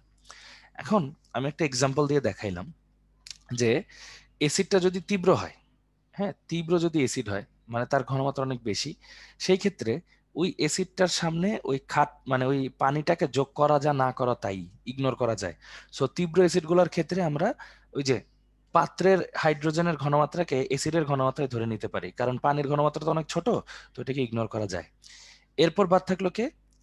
দুর্বল অ্যাসিডের ক্ষেত্রে, মানে লঘু অ্যাসিড, সরি দুর্বল অ্যাসিড না, লঘু অ্যাসিড মানে যার ঘনমাত্রা অনেক কম, মানে শূন্য যার বেশি।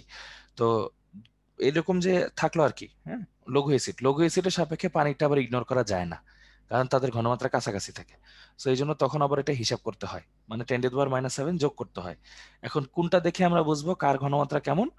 যদি লঘু হয় তার মানে হচ্ছে তার ঘনমাত্রা 10⁻⁵ বা তার কম।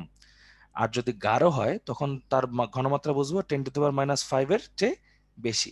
সিম্পল একটা কথা। ওকে, আচ্ছা, তাহলে চলো এই জিনিসটাকে একটু কি করি, ছোট্ট করে সামারি করি, আসো। তাহলে ভাইয়া তীব্র কাকে বলতেছি বলতো? যার ঘনমাত্রা গ্রেটার দেন, না না, লঘু আর দুর্বল এক জিনিস না। না না না না না, লঘু হচ্ছে যার ঘনমাত্রা কম আর দুর্বল হচ্ছে যার আলফা কম। হ্যাঁ, দেখো ঘনমাত্রা 10⁻⁵ এর চেয়ে বেশি, মানে 10⁻⁵ এর চেয়ে বেশি মানে কি? 10⁻⁴, 10⁻3, এরকম এরকম এরকম। হ্যাঁ, আচ্ছা, আর লঘুকে, লঘু হচ্ছে, দেখো, লঘু হচ্ছে যার ঘনমাত্রা লেস দেন ইকুয়াল টু 10⁻⁵, মানে এটা কি হবে? 10⁻⁶, 10⁻⁷, এই ডট ডট ডট ডট এরকম। আচ্ছা, তো এবার দেখো এটার ক্ষেত্রে আমরা কি বললাম? এটার ক্ষেত্রে আমরা বললাম যে এইচ অফ পাত্র equal two H of acid. H of acid, এই যে 10⁻⁷ ইগনোর করা যায়। তো এটার ক্ষেত্রে আমরা কি দেখলাম? এটার ক্ষেত্রে দেখলাম যে এইচ অফ পাত্র equal two H of acid plus 10⁻⁷। এটা হচ্ছে কার? ওই যে এইচ অফ H2O, তাই তো, পানির। গেল। তাহলে সুতরাং পিএইচ ইকুয়াল টু আমরা কি লিখবো? Minus log of H of পাত্র equal to minus log of H of acid, direct. আর এটার জন্য কি লিখবো? পিএইচ ইকুয়াল টু লিখবো minus log of H of পাত্র ইকুয়াল টু, দেখো, minus log of H of acid plus 10⁻⁷।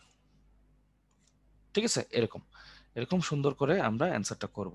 তাহলে মোটামুটি আমরা বুঝছি না এখন? বলেন তো যে আমরা মানে তীব্র অ্যাসিড বলেন, তীব্র ক্ষার বলেন, লঘু অ্যাসিড বলেন, লঘু ক্ষার বলেন, এদের পিএইচটা কিসের ভিত্তিতে, কোন বেসিসে হিসাব করা শিখবো ইনশাল্লাহ। ওকে, জিনিসটা কি আমরা সবাই বুঝতে পারছি? একটু চ্যাট বক্সে জানান সবাই। Good, very good. হ্যাঁ, আচ্ছা, ঠিক আছে, থ্যাংক ইউ সবাইকে, অনেক অনেক ধন্যবাদ। 2 নম্বর পয়েন্ট হচ্ছে কি, ওই যে লঘু মানে তো অনেক কম ঘনমাত্রা না, দুইটা কম ঘনমাত্রার মধ্যে কাছাকাছি মান তো থাকে, বুঝছো মাহি? এই কারণে লঘুরটাতে 10⁻⁷ যোগ করা হয়, কিন্তু তীব্রটাতে যোগ করা হয় না। হ্যাঁ, লাস্টে অ্যাসিডের ক্ষেত্রে অ্যাসিড ইগনোর করা যায় না, এটা না না, অ্যাসিডের ক্ষেত্রে অ্যাসিড ইগনোর করবা কোনটায়? না না, দেখো, তোমাকে বের করতে বলছি অ্যাসিডেরটা বাইর করো। হ্যাঁ, কিন্তু তুমি যদি অ্যাসিডে ইগনোর করে দাও তাহলে কি হবে? হবে না, তখন অ্যাসিডেরটার সাথে হিসাব করতে হবে। হ্যাঁ, এই যে আগের পৃষ্ঠাটা একটু খেয়াল করো। এই যে যারা তীব্র, আচ্ছা মনে করো আমি তোমাদেরকে এমনি বুঝাই, হ্যাঁ, ঠান্ডা মাথায় শুনো। তীব্র যারা, তার মান মনে করো 1, আর পানিরটার মান মনে করো 10⁻⁷। 10⁻⁷ যোগ করা আর বিয়োগ করা একই কথা না আসলে, কারণ ওয়ানের চেয়ে তো সেটা আর কমতেছে না বাড়তেছে না, বুঝতেছো তো? কারণ ওয়ান একটা বিশাল জিনিস, ওর কাছে 10⁻⁷ যোগ করাও যায়, না করাও তা। কিন্তু লঘু যেটা, লঘুর মান মনে করো 10⁻⁶, সাপোজ। তো 10⁻⁶, 10⁻⁷ কিন্তু কাছাকাছি। তো এটা যোগ করলে একরকম ভ্যালু আসবে, যোগ না করলে আরেক রকম ভ্যালু আসবে। তাহলে জিনিসটা কি বুঝতে পারছো? যে অ্যাকচুয়ালি কাছাকাছি ভ্যালু থাকলে ইগনোর করা যায় না, দূরে দূরে ভ্যালু থাকলে কিন্তু ইগনোর করা যায়। হ্যাঁ, এটা আর কি। এই এই হচ্ছে ঘটনা, এটাই বলছি। তীব্রতে ভ্যালু থাকে দূরে, তো ইগনোর করা যায়। লঘুতে ভ্যালু থাকে কাছাকাছি, সো আলটিমেটলি ইগনোর করা যায় না। ওকে, তো এখন কি জিনিসটা বুঝতে পারছো সোমা? হ্যাঁ, সোমা বুঝতে পারছি, গুড। মাহি কি বুঝতে পারছো ভাইয়া? আচ্ছা, মাহি আশা করি বুঝতে পারছো ভাইয়া। হ্যাঁ, যে ওই যে কাছাকাছি থাকলে ইগনোর করা যায় না, দূর থাকলে কিন্তু ইগনোর করা যায়। হ্যাঁ, এটা অন্য একটা, ওই যে আমাদের অসওয়াল্ডের সূত্র গতদিন যেটা পড়ছি, ওই রকম, ওই যে 1 - আলফারে 1 লেখা যায় যে, ওই রকম আর কি, অনেকটা আলফার ইগনোর করে দিছি। হ্যাঁ, হ্যাঁ, ম্যাথ থাকলে সব, হ্যাঁ ম্যাথ একটু পরেই আছে, টেনশন নেই ভাইয়া, একটু পরেই ম্যাথ আছে। তো ম্যাথটা করার আগে আমি তোমাদের একটা ব্রেক দিই, এই স্লাইডটা একদম ভালো মতো মুখস্থ করে ফেলাও এই ফাঁকে, একটা ছোট্ট একটা ব্রেক দিই, দেন হচ্ছে আমরা ম্যাথ ট্যাথ করবো একদম ভালো মতো ইনশাল্লাহ, ঠিক আছে? আচ্ছা, হ্যাঁ হ্যাঁ, লিখতে পারবো শৈশব, অবশ্যই লিখতে পারবো। আচ্ছা, এখন একটা ছোট্ট কথা বলি, যে লঘু আর মানে দুর্বলের মধ্যে পার্থক্য কি? লঘু মানে যার ঘনমাত্রা কম, হ্যাঁ, ঘনমাত্রা কম, আর দুর্বল মানে যে বিয়োজিত হয় কম। ওকে, দুইটা দুই জিনিস, একটার সি কম আর একটার আলফা কম। ওকে, এই ইশতিয়াক আশা করি বুঝতে পারছো। হ্যাঁ, আচ্ছা, জিরো বেশি কম, ও আচ্ছা আচ্ছা। কিয়াফা, জিনিস হচ্ছে জিরো বেশি কার হবে? যে বেশি দুর্বল হবে। এই যে তুমি একটু খেয়াল করে দেখো কিয়াফাত, এই যে এখানে দেখো, জিরো যেখানে বেশি, এই যে নিচে দেখো, জিরো যেখানে বেশি সেটা দুর্বল, আর জিরো যেখানে কম সেটা হচ্ছে তীব্র। এটার কথা বলছি আর কি কিয়াফাত। হ্যাঁ, তৌফিক বলছো পিএইচ কি 7 থেকে বেশি হওয়া পসিবল? হ্যাঁ অবশ্যই, কেন হবে না, অবশ্যই হবে। কিন্তু তখনই হচ্ছে ভেজালটা হবে, তখনই হচ্ছে গ্যাঞ্জামটা করবো। আমি আমি দেখাবো তৌফিক, টেনশন নিও না, ম্যাথে যখন আসবো তখন সবই দেখাবো। হ্যাঁ, আচ্ছা, ওকে। আর H3PO4 এর স্লাইডটা আরেকবার দেখতে চাচ্ছ ধ্রুব? এই যে নাও দেখো, কিছুই না, মানে হাইড্রোজেন গুলো যদি থার্ড পার্টি থাকে তাহলে ওকে মুক্ত করা যায়, আর যদি হাইড্রোজেন একদম ডিরেক্টলি সেকেন্ড পার্টি থাকে, মানে ডিরেক্টলি আটকায় থাকে, তাহলে কিন্তু তাকে মুক্ত করা যায় না। এই হচ্ছে ঘটনা। তো এটা হচ্ছে সিম্পল একটা জিনিস। হুম, ওকে। আশা করি ধ্রুব জিনিসটা দেখছো। হ্যাঁ, আচ্ছা।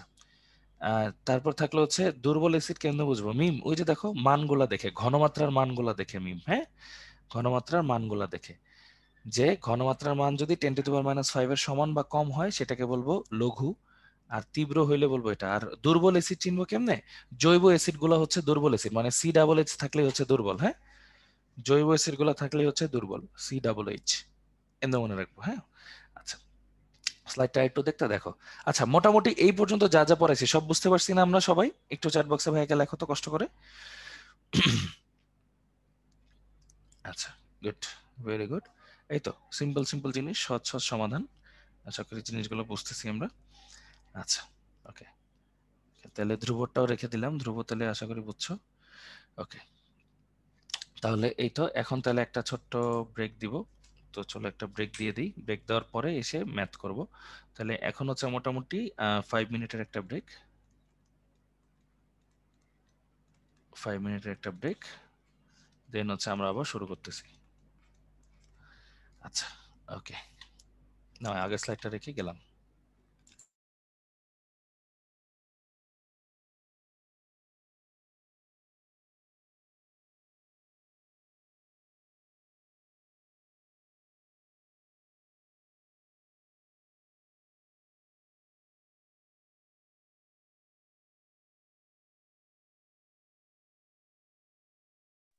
আচ্ছা, আমরা মোটামুটি এই স্লাইডগুলা দেখতে থাকো। এগুলো আশা করি তোমরা দেখছো, হ্যাঁ? দেখো মিম বিশুদ্ধ পানি স্লাইড এই যে এখানে আছে। মাহি ভাইয়া আপনি কি উদ্ভাসে যাত্রাবাড়ি ব্রাঞ্চে ক্লাস নেন? যাত্রাবাড়িতে নেওয়া হয় নাই সম্ভবত, হ্যাঁ হয়নি সম্ভবত ভাইয়া। এই অনলাইন হওয়াতে সুবিধা হয়েছে, আসলে সব ব্রাঞ্চের সাথে একসাথে কানেক্টেড থাকা যায়। ব্রাঞ্চ তো আসলে অনেকগুলো, তো সবগুলোতে তো নেওয়া পসিবল হয় নাই। বাট এই অনলাইন হওয়াতে মনে করো দূর দূরান্তের সাথেও কানেক্টেড থাকা যাচ্ছে। এই জিনিসটা ভালো, অনেক মজার। হুম, আচ্ছা। হ্যাঁ, আচ্ছা ভাইয়া। মতিঝিল ব্রাঞ্চে নিছি, হ্যাঁ ভাইয়া। নোট করা লাগে না, হ্যাঁ এক্স্যাক্টলি ইশতিয়াক, নোট করা লাগে না। দিনা কোন ব্রাঞ্চে নেন? সব ব্রাঞ্চে মোটামুটি নিছি আর কি, কিন্তু মানে মনে করো মূলত একাডেমিক নেওয়া হয়তো সায়েন্স ল্যাব ব্রাঞ্চে, মাঝে মাঝে মনে করো ফার্ম গেট টার্ম গেট যাইতাম এরকম আর কি। মেইনলি সায়েন্স ল্যাবে নিতাম। আর অ্যাডমিশনের সময় তো সব জায়গাতেই যাওয়া লাগতো। হ্যাঁ, আচ্ছা। আহ, হ্যাঁ, নোট করার আসলে প্যারাটা থাকতেছে না, অনলাইনে সুবিধা হয়েছে। মানে ভাইয়ারা নিজেরা নোট করে দিচ্ছে, তো মানে একটা মোটামুটি ভালো নোট পাচ্ছ, একটা ভালো স্লাইড পাচ্ছ, তো বেটার আর কি, আসলে অনলাইনটা বেটার। আচ্ছা যাই হোক, তোমাদের যেহেতু ব্রেক চলতেছে তোমাদেরকে ডিস্টার্ব না করি, 1-2 মিনিট একটু রেস্ট নাও, তারপর এসে আবার গল্প করবো না?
আচ্ছা, মিম বলতেছে হচ্ছে, হ্যাঁ বাসাবোতে নেওয়া হয়েছিল মনে হয়, হ্যাঁ হয়েছিল সম্ভবত, খেয়াল নাই।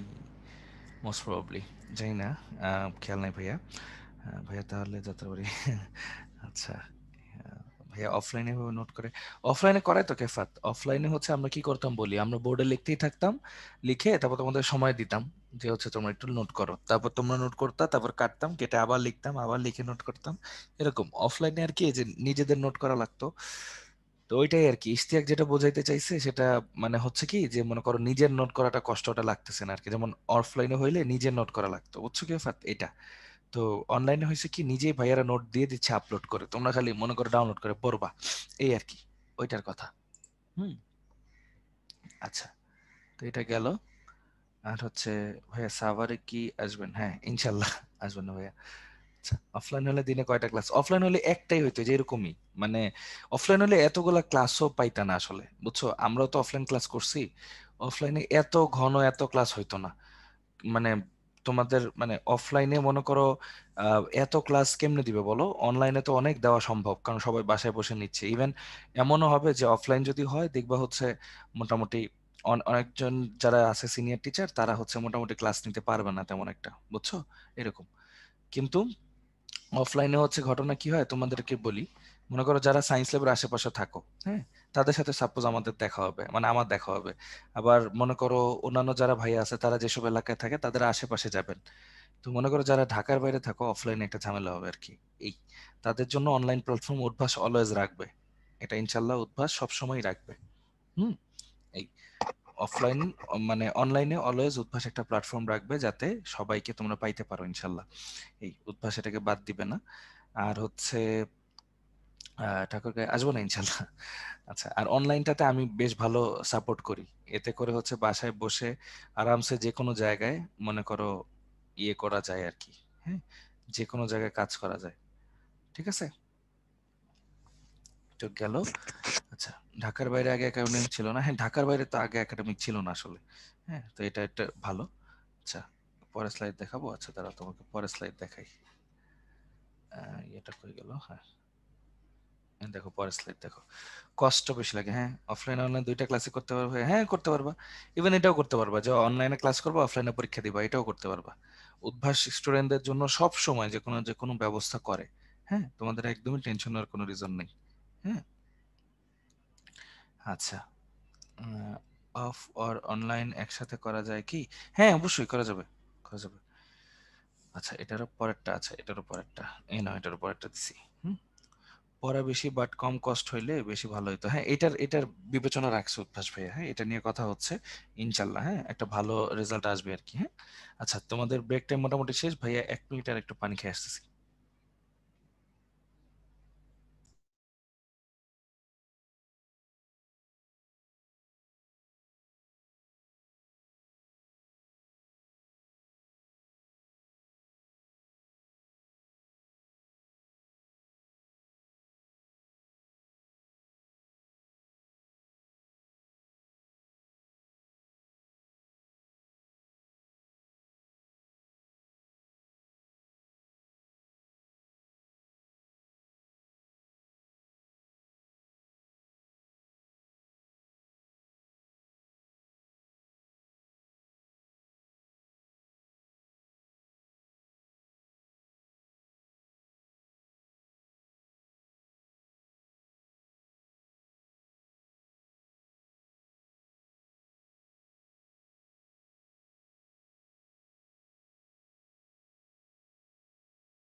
ওকে, ঠিক আছে, তো চলো, আমাদের হচ্ছে ব্রেক টাইম শেষ, আমরা অনেক গল্প গুজব করলাম, এবার হচ্ছে আবার ক্লাসে ফেরত যাই। আচ্ছা, থ্যাংক ইউ তানভীর ভাইয়া। ওকে, হ্যাঁ ধ্রুব ধ্রুব, এই যে হ্যালো হ্যালো চলে এসেছি। ওকে, সো চলো এবার স্টার্ট করি। তো মোটামুটি আমরা তো এগুলো পড়ে ফেলছি। হ্যাঁ, এগুলো দেখছি, তাহলে এই যে যেটা পড়তেছিলাম আর কি সামারি, এটাও আশা করি তোমরা দেখছো। ওই যে 5 মিনিট ব্রেকের ওই জিনিসটা একটু অফ করে দিই। 5 মিনিট ব্রেক আমাদের শেষ, অনেক গল্প গুজব করছি। ওকে, তো তারপর চলো সামনের দিকে আসি, এবার আসি ম্যাথ। ঠিক আছে, না দুইটার জন্য আলাদা টাকা দিতে হবে না, ওইটা একসাথে করা যাবে। তো চলো দেখো, 1.5 মোলার HCl দ্রবণের পিএইচ ও পিওএইচ কত? এই যে দেখো, এই জিনিসটা তোমাদের কিন্তু করেছিলাম, মনে আছে? সহজ না জিনিসটা? দেখো, 1.5 মোলার HCl, এটা কিন্তু তীব্র অ্যাসিড না লঘু অ্যাসিড বলো তো? এটা কিন্তু অবশ্যই তীব্র অ্যাসিড, তাই না? তীব্র। তাহলে এখন কেমনে কাউন্ট হবে? সুন্দর মতো দেখো, pH equal to minus log of H of acid, তাই তো?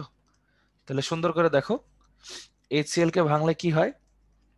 এইচ প্লাস আর ওইচ সিএল মাইনাস। তাহলে এটার ঘনমাত্রা 1.5 হইলে এটারও 1.5, এটারও 1.5।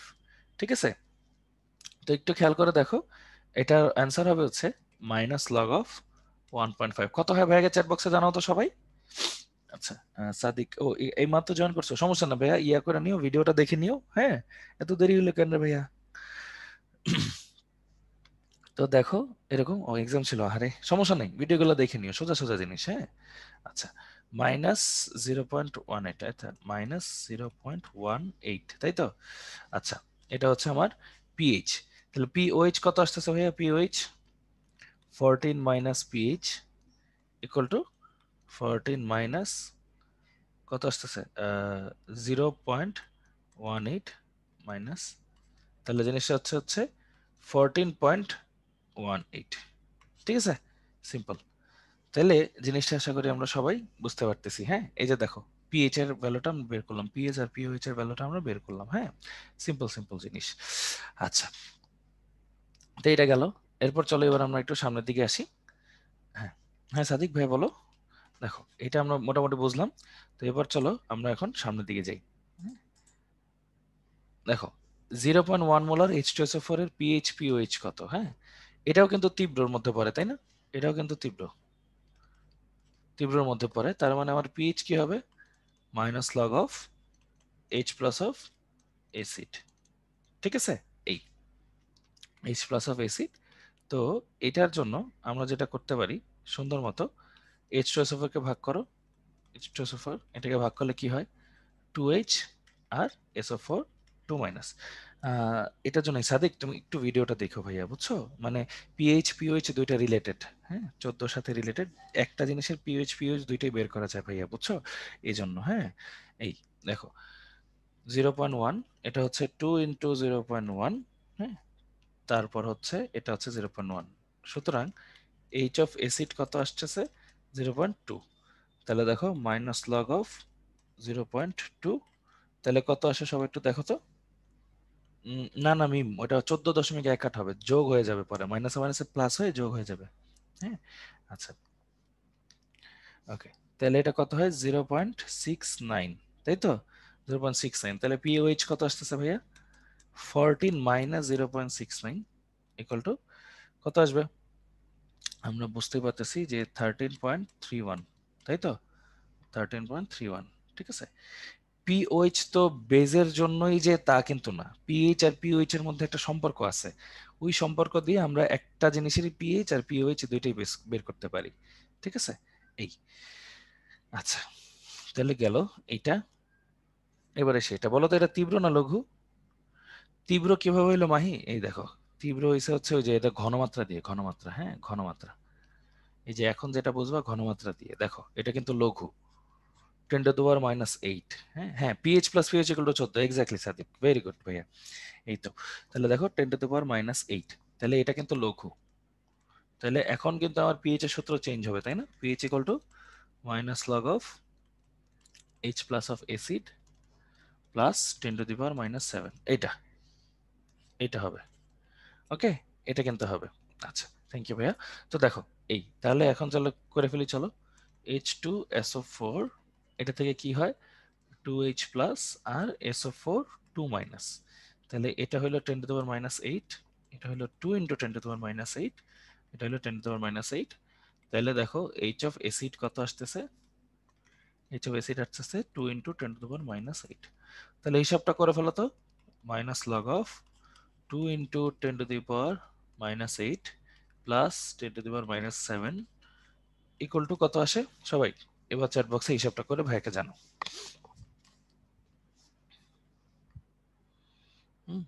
এবার এটাতে হিসাব করে ভাইকে একটু জানো। 6.92, ভেরি গুড, 6.92, গুড। এখন একটা কথা বলি, ইম্পর্টেন্ট নোট, ইম্পর্টেন্ট নোট।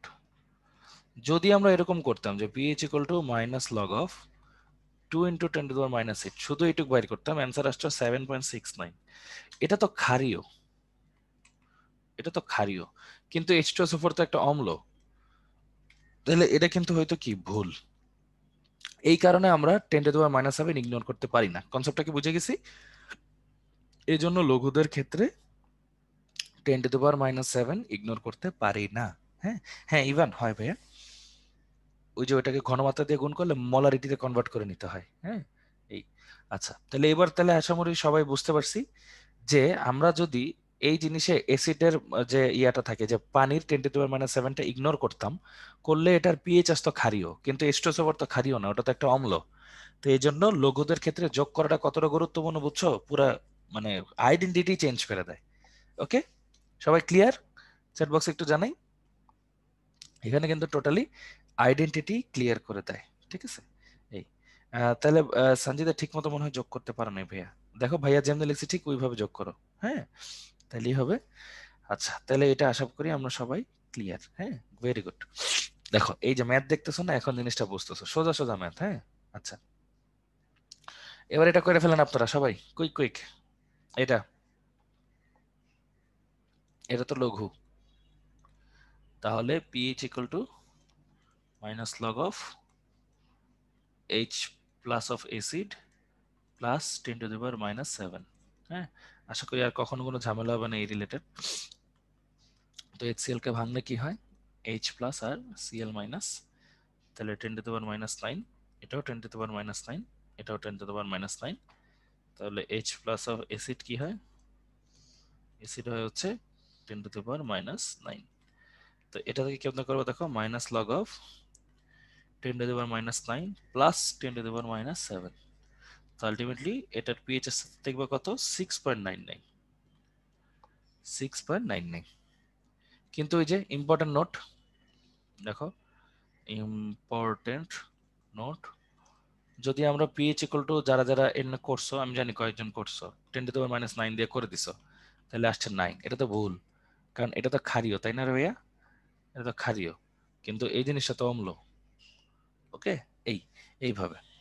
আর বাকি থাকলো কি, pOH, pOH equal to 14 minus pH equal to কত হবে, 7.01, শেষ। ওকে, তো আমরা মোটামুটি তীব্র, লঘু, দুর্বল, এই যে দুর্বল না লঘু, এগুলো বুঝতে পারছি। দেখো এই দেখো, আবার দেখাই, তীব্র লঘুর ক্ষেত্রে কি হয়, তীব্রতে আমরা 10⁻⁷ যোগ করি না, লঘুতে যোগ করি। দেন দেখো, এটা একটা তীব্র ঘনমাত্রা, যোগ করি নিই, এটা একটা তীব্র ঘনমাত্রা, যোগ করি নিই, এটা একটা লঘু ঘনমাত্রা, যোগ করছি, যোগ না করলে কি হইতো দেখছি, এটা একটা লঘু ঘনমাত্রা, যোগ করছি, যোগ না করলে কি হইতো সেটা দেখছি। আচ্ছা, তাহলে বলো, মোটামুটি যা যা পড়ছি অতটুকু আমরা বুঝতে পারছি না ম্যাথগুলো সবাই? এই ম্যাথটা একটু নতুন, এটা আমরা করব, কিন্তু আগে বলো এতক্ষণ যা যা পড়ছি সবগুলো বুঝতে পারছি কিনা? হ্যাঁ, ভেরি গুড। কখন মাইনাস লগ যে কোনো মান দ্বারা গুণ করব, এটা হচ্ছে মাহি যে লঘুদের ক্ষেত্রে। হ্যাঁ, আচ্ছা, অনেক সহজ ছিল, ভেরি গুড। এটাতে আসলে প্যাচ লাগে, বুঝছো, ম্যাক্সিমাম মানুষের প্যাচ লাগে, আশা করি ক্লিয়ার করতে সক্ষম হয়েছি। হ্যাঁ, আচ্ছা, তো চলো এবার হচ্ছে এই ম্যাথটা করি। এটা একটু বুয়েটের ম্যাথ, একটু কঠিন টাইপের ম্যাথ হয়তো মনে হইতে পারে, বাট ম্যাথটা আসলে সহজ। ঠিক আছে, ম্যাথটা আসলে সহজ, তো চলো দেখি কিভাবে সলভ করা যায়। কি কি লিখছে দেখো, হাইড্রোজেন আয়নের এত ঘনমাত্রা বিশিষ্ট 500 ml আমের রসের সাথে হাইড্রোজেন আয়নের এত ঘনমাত্রা বিশিষ্ট 500 ml কমলা লেবুর রস মিশ্রিত করলে ফলের রসের একটা মিশ্রণ তৈরি করা হলো। ফলের রসের মিশ্রণের পিএইচ কত? ফলের মিশ্রণটা কি পানযোগ্য হবে? এই, এটা একটা বিশাল ম্যাথ। হ্যাঁ, তো এই ম্যাথটা আমরা কিভাবে করব জানো? এই ম্যাথটা খুব সহজে আমরা কমপ্লিট করতে পারি যদি আমাদের মোল সম্পর্কে ধারণা থাকে। ভাইয়া তোমাদের মনে আছে 9-10 এ পড়ছিল যে মোল ইকুয়াল টু হচ্ছে ভি লিটার ইনটু ঘনমাত্রা, এরকম কিছু একটা পড়ছিল, মনে পড়ে কি? মোল নাম্বার, হ্যাঁ, বাস মোল নাম্বার দিয়ে আমরা কাজ করব। তাহলে দেখো, N of hydrogen ion in কি, আমের রস, আমের রসের মধ্যে কি আছে, তাহলে দেখো, এই যে আয়তন কত, 500 ডিভাইড বাই 1000, এটা হচ্ছে ভি লিটার ইন্টু ঘনমাত্রা, তাহলে ঘনমাত্রা কত, 5.6 ইন্টু 10⁻⁻²। ওকে, আচ্ছা, তাহলে এটাতে কত আসবে ভাইয়া? এটাতে আসবে হচ্ছে হাফ করে দিলে হবে হচ্ছে 2.8 ইন্টু 10⁻⁻² মোল, এরকম। এবার দেখো, আমি হাইড্রোজেন আয়নের মোল বাইর করব কিসে? কমলা লেবুতে, কমলা লেবুতে, ঠিক আছে, কমলা লেবুতে। হুম, তো একটু খেয়াল করে দেখো, ইভান বলে জিম বয়ের সময়, হ্যাঁ এক্স্যাক্টলি জিমের সময়টা আসছিল। তো দেখো, 500 ডিভাইড বাই 1000, 1000 দিয়ে ভাগ করে লিটারে নিচ্ছি ভাইয়া, লিটারে, এগুলো এমএল এ না, লিটারে নিচ্ছি, বুঝছো? এই, তো এটা কত আসে দেখো, 4.4 ইন্টু 10⁻⁻² ইকুয়াল টু, তাহলে হবে 2.2 ইন্টু 10⁻⁻² মোল। আচ্ছা, তাহলে দেখো, সুতরাং এন টোটাল, টোটাল হাইড্রোজেনের মোল ইকুয়াল টু তাহলে কত হবে দেখো, 2.8 into 10⁻⁻² plus 2.2 into 10⁻⁻² equal to 5 into 10⁻⁻² মোল। আর সুতরাং ভি টোটাল, টোটাল আয়তন কত হলো দেখো তো ভাইয়া, 500 plus 500 divide by 1000 equal to 1 litre, মানে লিটারে নিচ্ছি আর কি, এই কারণে 1000 দিয়ে মানে ভাগ করতেছি। আচ্ছা, তাহলে সুতরাং সি টোটাল, সি টোটাল মানে তো বুঝছো তো, মোট ঘনমাত্রা, ঘনমাত্রা কি হবে, N total of hydrogen divide by V total. তাহলে কত আসতেছে দেখো, 5 ইন্টু 10⁻⁻² ডিভাইড বাই 1, তাহলে এটা ঘনমাত্রা হচ্ছে 5 ইন্টু 10⁻⁻² লিটার, সরি মোল পার লিটার, মোল পার লিটার গেল। আচ্ছা, তাহলে সুতরাং আমরা কি পেলাম দেখো তো, হাইড্রোজেন আয়নের ঘনমাত্রা পাইছি 5 × 10⁻²⁻² মোলার, এটা পাইছি।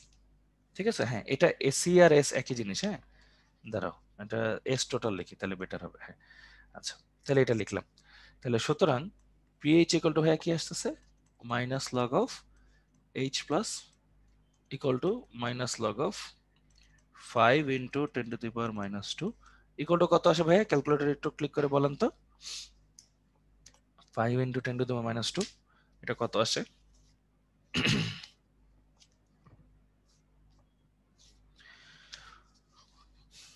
ওকে, হ্যাঁ 1.3, ভেরি গুড, থ্যাংক ইউ, 1.3। আচ্ছা গেল। আচ্ছা এবার আপনাদেরকে একটা প্রশ্নের উত্তর দিই। দেখেন ভাইয়া, পিএইচ 7 হচ্ছে নিউট্রাল, তাই না ভাইয়া? 7 হচ্ছে নিউট্রাল। তো খাওয়া যায় কোনগুলা জানো? পিএইচ যেগুলা 9 পর্যন্ত এবং পিএইচ যেগুলা 5 পর্যন্ত, এগুলা খাওয়া যায়। এর কম বা বেশি হইলে খাওয়া যায় না। সুতরাং এটা হচ্ছে পানের অযোগ্য, পানের অযোগ্য। ওকে, সিম্পল কথা। এবার পুরো ম্যাথটা একবার রিডিং পড়েন ভাইয়া, পুরোটা আরেকবার বুঝাই দিবে একদম প্রথম থেকে ধরে ধরে, ঠিক আছে? পুরো ম্যাথটা একবার রিডিং পড়েন সবাই, কুইক কুইক। তারপর ভাইয়া প্রত্যেকটা কনসেপ্ট ধরে ধরে বুঝাই দিচ্ছি, অসুবিধা নেই।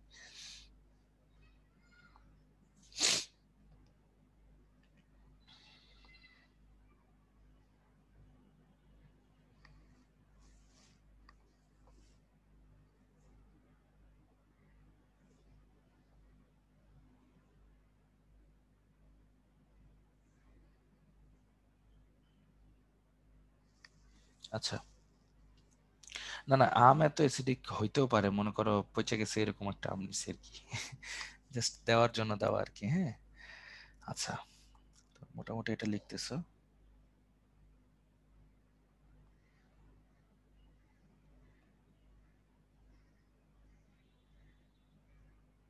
আচ্ছা ওকে, তো দেখো এবার আমরা ঠান্ডা মাথায় জিনিসগুলো পড়ি। হ্যাঁ আচ্ছা, দেখো হ্যাঁ ওইটাও তো হইতো, অবশ্যই হইতো। তো খেয়াল করে দেখো, ঠান্ডা মাথায় পড়ো।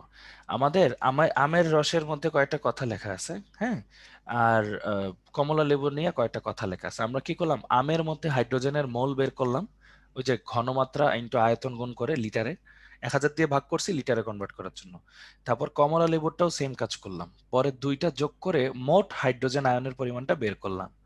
করার পরে কি করলাম, মোট আয়তন বের করলাম। মোট আয়তন কত, 500 আর 500 যোগ করে দিলাম, ওইটা 1000 দিয়ে ভাগ করে লিটারে কনভার্ট করলাম। তারপর আমরা কি জানি, ঘনমাত্রা মানে কি, মোল ডিভাইডেড বাই আয়তন। তো সুন্দর মতো মোলকে আয়তন দিয়ে ভাগ করলাম। তাহলে হাইড্রোজেন আয়নের ঘনমাত্রা কত পাইলাম ভাইয়া, 5 × 10⁻²। তাহলে পিএইচ বের করে দেখলাম 1.3, মানে অনেক অম্লীয়। তো দেখো পিএইচ নিউট্রাল হলো 7। হ্যাঁ, 7-এর আগে 7-এর পরে মনে করো 5 থেকে 9-এর মধ্যে খাওয়া যায়, কিন্তু এত কম হইলে বা এত বেশি হইলে তো খাওয়া যাবে না, তাই না? তো এই কারণে হচ্ছে এটা পানের অযোগ্য। আমরা কি সবাই ম্যাথটা বুঝতে পারছি ভাইয়া? বলো তো একটু চ্যাট বক্সে। মানে এটা যা নিছো এটা বিষাক্ত, মানে অনেকদিনের পচা জিনিসপত্র নিয়ে কাজ করতেছিল। ঠিক আছে, আশা করি আমরা সবাই বুঝতে পারছি। দেখো বুয়েটের একটা ম্যাথ সলভ করে ফেলছো, সহজ না অ্যাকচুয়ালি জিনিসটা, ম্যাথটা যদি একবার বুঝতে পারো বা কোনোভাবে একবার যদি টেকনিকটা ধরতে পারো, সহজ কিন্তু। আচ্ছা, এটা কি অ্যাসিডিও নাকি ক্ষারীয়? অম্লীয় থাকে ভাইয়া ইস্টিয়াকোটা মোটামুটি। আচ্ছা, good, very good, thank you. তো গেল এই জিনিসটা। এবার আসি সামনের দিকে, চলো। দেখো তোমাদের জন্য প্রথম পোল কোয়েশ্চেন। হ্যাঁ, বইটার করবো নাকি বইয়েরটা করবো অবশ্যই। হ্যাঁ আচ্ছা, পোল কোয়েশ্চেনটা লঞ্চ করে দিচ্ছি, ঠান্ডা মাথায় ধরে ধরে অ্যান্সারটা দিও। হ্যাঁ, এই যে পোলটা লঞ্চ করছি। আমাদের কোয়েশ্চেনে যে H+ দিছে, এটা মেইনলি এটা ওই যে হাইড্রোজেনের ঘনমাত্রাই বোঝাচ্ছে ভাইয়া, অন্য কিছু না। হ্যাঁ আচ্ছা, এটা করে ফেলো সবাই, কুইক কুইক।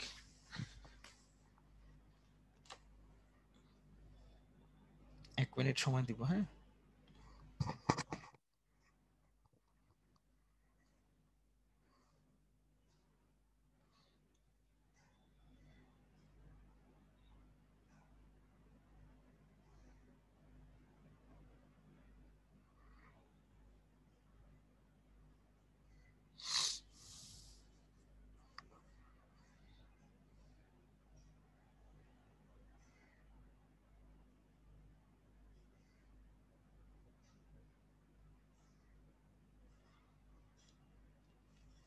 আচ্ছা, মোটামুটি 1 মিনিট হইতে আর 5 সেকেন্ড বাকি আছে, তার একটু।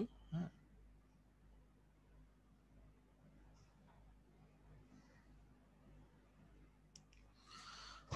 ওকে। সো মোটামুটি অফ করে দিচ্ছি। দেখো এই যে দেখতেই ভালো লাগতেছে। হ্যাঁ, থ্যাংক ইউ সো মাচ। দেখো 76% মানুষ কিন্তু ঠিক অ্যান্সার দিছো। হ্যাঁ, সো থ্যাংক ইউ। সো চলো এবার জিনিসটা একটু বোঝার চেষ্টা করি। হ্যাঁ, এটা কিভাবে হবে। দেখো, এই দেখো, এটা ক্যালকুলেটর কিন্তু আসলে লাগবে না। ইসি দেখো কেন, এটা কত দেওয়া, 0.01 মোলার HCl, তাই তো? আর আমরা কি জানি, HCl কে ভাঙলে কি হয়, H প্লাস Cl মাইনাস, তাই না? আচ্ছা, তাহলে দেখো, হ্যাঁ অবশ্যই আল মোহাম্মদ ভাই দিব 0.01, 0.01, 0.01। তো খেয়াল করো হাইড্রোজেন আয়নের ঘনমাত্রা, এটা তাহলে কত হচ্ছে, এটা হচ্ছে 0.01 মোলার।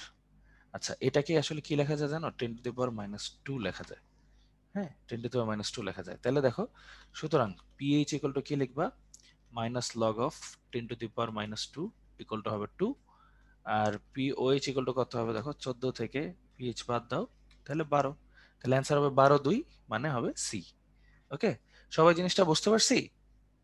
যারা যারা একটু ভুল করছি, আশা করি বুঝতে পারছো যে এটা আসলে শর্টকাটেও করা যায়। হ্যাঁ, এগুলো তাহলে আসলে ক্যালকুলেটর ছাড়াও কিন্তু আমরা করতে পারবো যদি এরকম সহজ সহজ ছোট ছোট মান থাকে। হ্যাঁ, আচ্ছা, গুড, ভেরি গুড, কোনো সমস্যা নেই সঞ্চিতা, হয়ে যায়।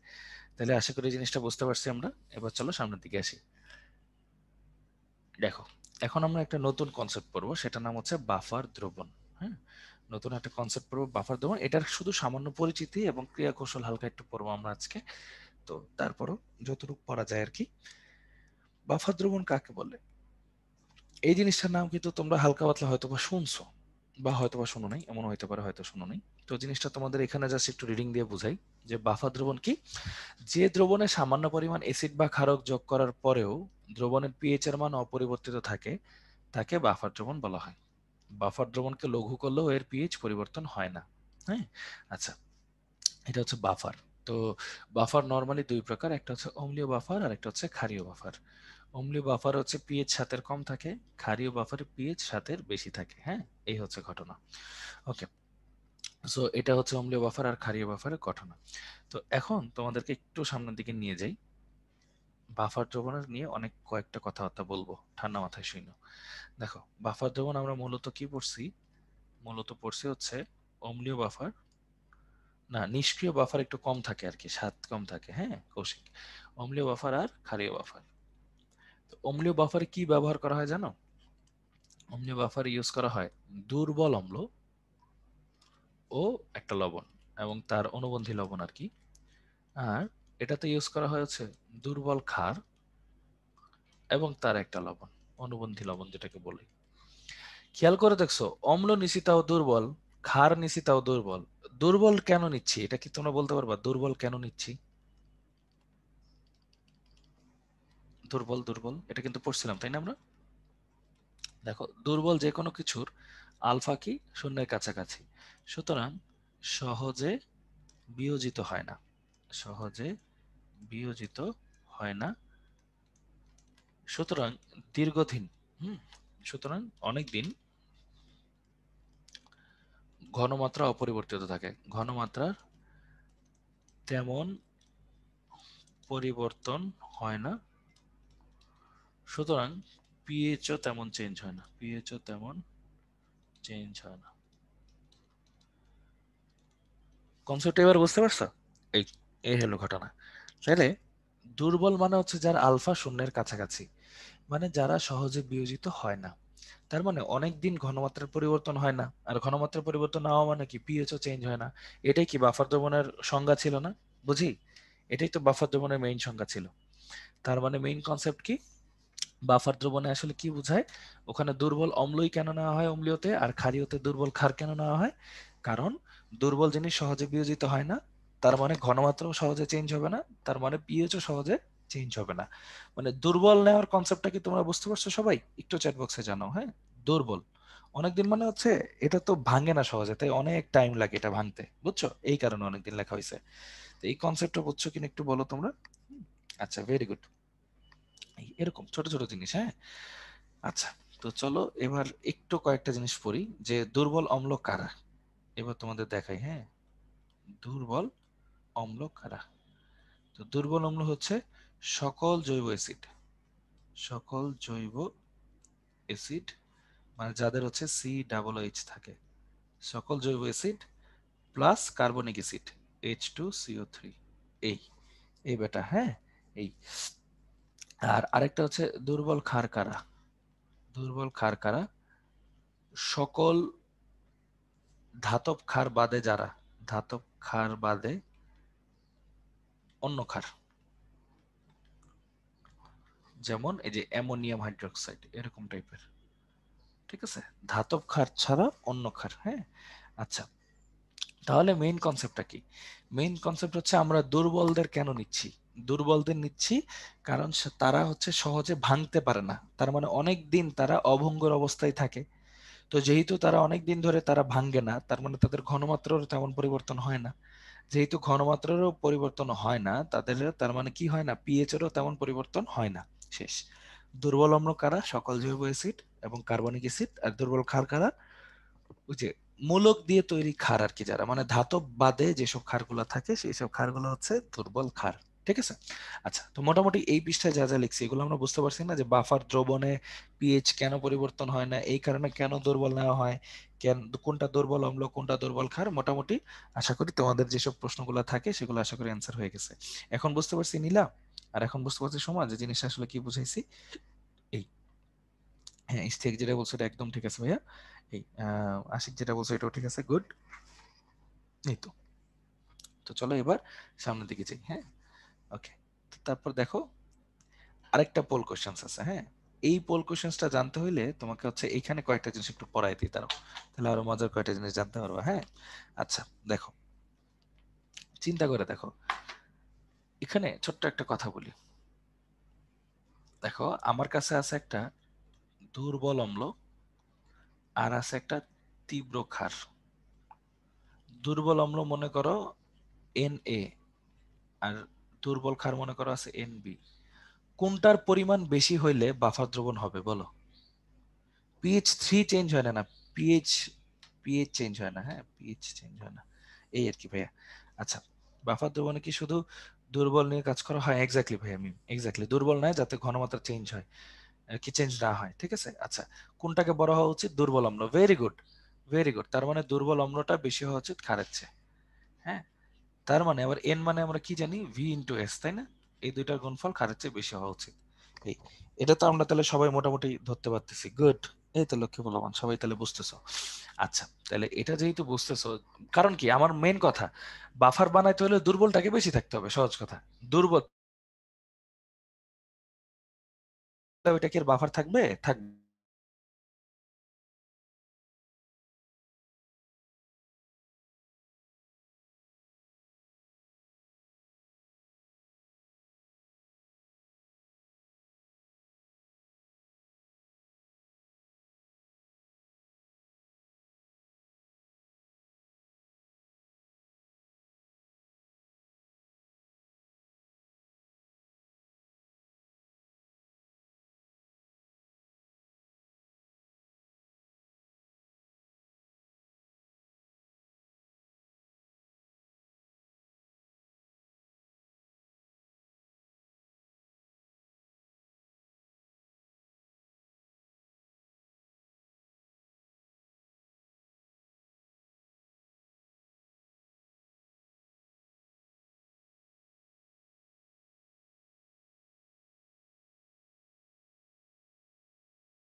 আচ্ছা, এক্সট্রিমলি সরি, আমার হচ্ছে নেটটা একটু বাড়িয়ে দিছিল ভাইয়া, হ্যাঁ। আশা করি তোমরা আমাকে শুনতে পাচ্ছ এবং দেখতে পাচ্ছ। একটু যদি চ্যাট বক্সে জানাইতা, পোলটার জন্য আমি আরো 2-3 সেকেন্ড, মানে 30 সেকেন্ড বেশি সময় দিব, হ্যাঁ। একটু যদি জানাইতে যে ভাইয়াকে শুনতে পাচ্ছ কিনা, দেখতে পাচ্ছ কিনা, হ্যাঁ। সরি। আচ্ছা, তো তোমরা আরো 10-20 সেকেন্ড লেখো, হ্যাঁ। আচ্ছা। আচ্ছা, ওকে, তাহলে এটা করে ফেলো কুইকলি। ওকে, ভেরি গুড। তাহলে এটা আশা করি সবাই মোটামুটি অ্যান্সার দিয়ে ফেলছো। না না, মানে আমার স্ক্রিন কে আর কি, নুসরাত।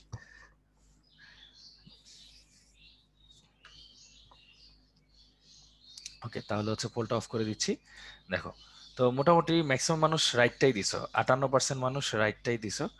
তো গুড, ভেরি গুড, চমৎকার। তো চলো তোমাদেরকে একটু বোঝাই, ঠান্ডা মাথায় বুঝে যাবে এখনই, সমস্যা নেই।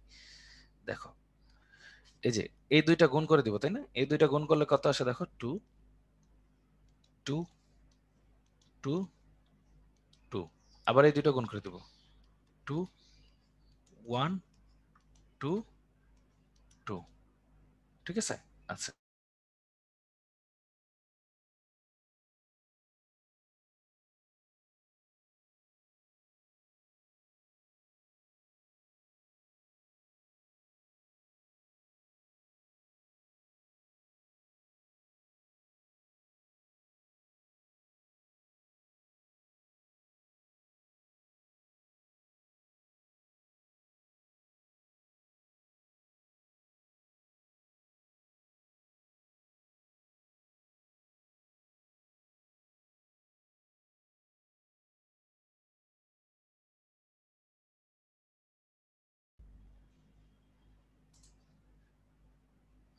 এখন আশা করি শুনতে পাচ্ছ। তারা আবার নেটটা বাড়িয়ে দিছে, হ্যাঁ, আবার নেটটা বাড়িয়ে দিছে। আম, হঠাৎ করে নেটটা কেন জানি বাড়িয়ে দিচ্ছে। সরি ভাইয়া, সরি, এক্সট্রিমলি সরি। মানে কি যে হচ্ছে, প্লিজ ক্ষমা সুন্দর দৃষ্টিতে দেখো। একটু ভেজালে পড়ে গেছি, সরি, এক্সট্রিমলি সরি। আচ্ছা, তো সবাই একটু দেখো ভাইয়া। তো এখানে কি হয়েছে দেখো, আমাদের খাটটা বেশি হওয়া লাগবে। দেখো, এটা তো সমান, দুই আর এটাও দুই, তাহলে কিন্তু ক্রস। ঠিক আছে? হ্যাঁ, তারপর দেখো, এটা দেখো দুই আর এটা দেখো এক, মানে এখানে হচ্ছে N A greater than N B, তাহলে এটাই হচ্ছে অ্যান্সার। এটাও দেখো, N A less than N B, এটাও বাদ। এটা এন এ আর এন বি সমান, আর এটাতে দেখো N A less than N B, same, তাহলে এটাও কিন্তু বাদ। তো এরকম হচ্ছে ব্যাপারটা ভাইয়া। হুম। তো খেয়াল করে দেখো, কি আফাত, হ্যাঁ বলতেছি, যে জিনিসটা হচ্ছে দুর্বল ক্ষার যেটা, মানে দুর্বল অম্ল যেটা, দুর্বল অম্লটাকে অবশ্যই ক্ষারের চেয়ে তো বেশি হইতে হবে, আর নইলে এটা বাফার হবে কেমনে? নইলে তো অম্লটা শেষ হয়ে যাবে। তা আমার মেইন টার্গেট কি? আমার মেইন টার্গেট অম্লটা থাকুক। অম্লটা থাকলেই না আমাদের বাফার হিসেবে কাজ করবে। তো এই কারণে যারা দুর্বল তাদের মোল সংখ্যা বেশি হওয়া লাগবে তীব্রদের চেয়ে, সহজ কথা। যারা দুর্বল তাদের মোল সংখ্যা বেশি হওয়া লাগবে কাদের চেয়ে? তীব্রদের চেয়ে। এটা হচ্ছে ঘটনা। এখন বলেন, সবাই কি আমরা পোলটা বুঝতে পারছি এবং পোলের অ্যান্সারটা বুঝতে পারছি? বলো তো সবাই। না না, আমি নীল খেতে আছি, কিন্তু কেন নেটটা প্রবলেম করতেছে বুঝতেছি না, দুইবার ইয়ে করলো। হ্যাঁ, আচ্ছা, ওকে, থ্যাংক ইউ। হ্যাঁ, এই তো গেল। না, অসুস্থ না, ওই যে গলাটা অনেক ব্যথা আর কি, মানে ওই শীতের সময় টানা কয়েকদিন ক্লাস নিছি তো, এই কারণে গলাটা একটু ব্যথা। আচ্ছা, তাহলে এটা আশা করি বুঝতে পারতেছো তোমরা। থ্যাংক ইউ, ধন্যবাদ। এবার চলো আমরা বাফার দ্রবণের ক্রিয়া কৌশলটা পড়ি। হ্যাঁ, হ্যাঁ, এক্স্যাক্টলি এক্স্যাক্টলি কৌশিক, কোনোটাই বাফার না, এক্স্যাক্টলি কৌশিক, গুড। তাহলে দেখো, বাফার দ্রবণের ক্রিয়া কৌশল পড়ি, অম্লীয়। তাহলে অম্লীয় বাফারে কে কে আছে? অম্লীয় বাফারে বলছিলাম একটা থাকবে দুর্বল অম্ল এবং তার অনুবন্ধী লবণ, এবং তার অনুবন্ধী লবণ। তাহলে এটা একটু লিখি কি কি আছে। CH3 COOH, এটা হালকা আয়নিত হয়ে তৈরি করবে CH3 COO minus plus H plus. আর এটা হচ্ছে CH3 COONA, এটা লবণ, তাহলে এটা ভেঙে তৈরি করবে CH3 COO minus plus Na plus. আচ্ছা, তাহলে তোমাদেরকে একটা মজার জিনিস এখন হিসাব করতে শেখাবো, মনোযোগ দিয়ে দেখো। আমি এই দ্রবণের মধ্যে OH মাইনাস দিলাম। OH মাইনাস দেওয়া মানে কি? ক্ষার দিলাম। এই OH মাইনাস কার সাথে বিক্রিয়া করবে? এই H এর সাথে বিক্রিয়া করবে। H এর সাথে বিক্রিয়া কি তৈরি করবে? পানি। বলো, পানি উৎপন্ন হইলে পিএইচ বাড়ে কমে কিছু হয়? কিছু কিন্তু হয় না। আচ্ছা, তাহলে দেখো, এবার বাইরে থেকে আমি H প্লাস দিলাম। H প্লাসটা গিয়ে তৈরি করলো, মনে করো এই ইয়া আছে মাইনাস আয়ন, মাইনাস তো দুইটার কাছে আছে মোটামুটি, লবণটা থেকেই যাবে। কেন যাবে বলি, তোমাদের কি মনে আছে ভাই, এটাকে বলছিলাম দুর্বল, মানে সহজে ভাঙে না, আর এটা হচ্ছে একটা লবণ, লবণ পুরাটাই ভাঙে। তাহলে বলো তো, এই আয়নটা দুইজনের মধ্যেই আছে, বাট কার হওয়ার সম্ভাবনা বেশি? লবণের না? কারণ যে বেশি ভাঙবে তারটাই কিন্তু, তাই না? আচ্ছা, এবার দেখো, এরা দুইজন মিলিত হয়ে কি তৈরি করতেছে? CH3 COOH। ভাইয়া এটা না দুর্বল অম্ল, তো দুর্বল অম্ল বারক কমুক, পিএইচ এর কি তেমন কোনো চেঞ্জ আসবে? বলেন তো। বুঝতেছেন না ব্যাপারটা? ইজি কিন্তু। তার মানে যেহেতু এটা একটা দুর্বল অম্ল, এটা বারুক আর কমুক পিএইচ এর তো তেমন কোনো চেঞ্জই আসবে না। সো আলটিমেটলি বাফার দ্রবণের ক্রিয়া কৌশল কি আমি বলি।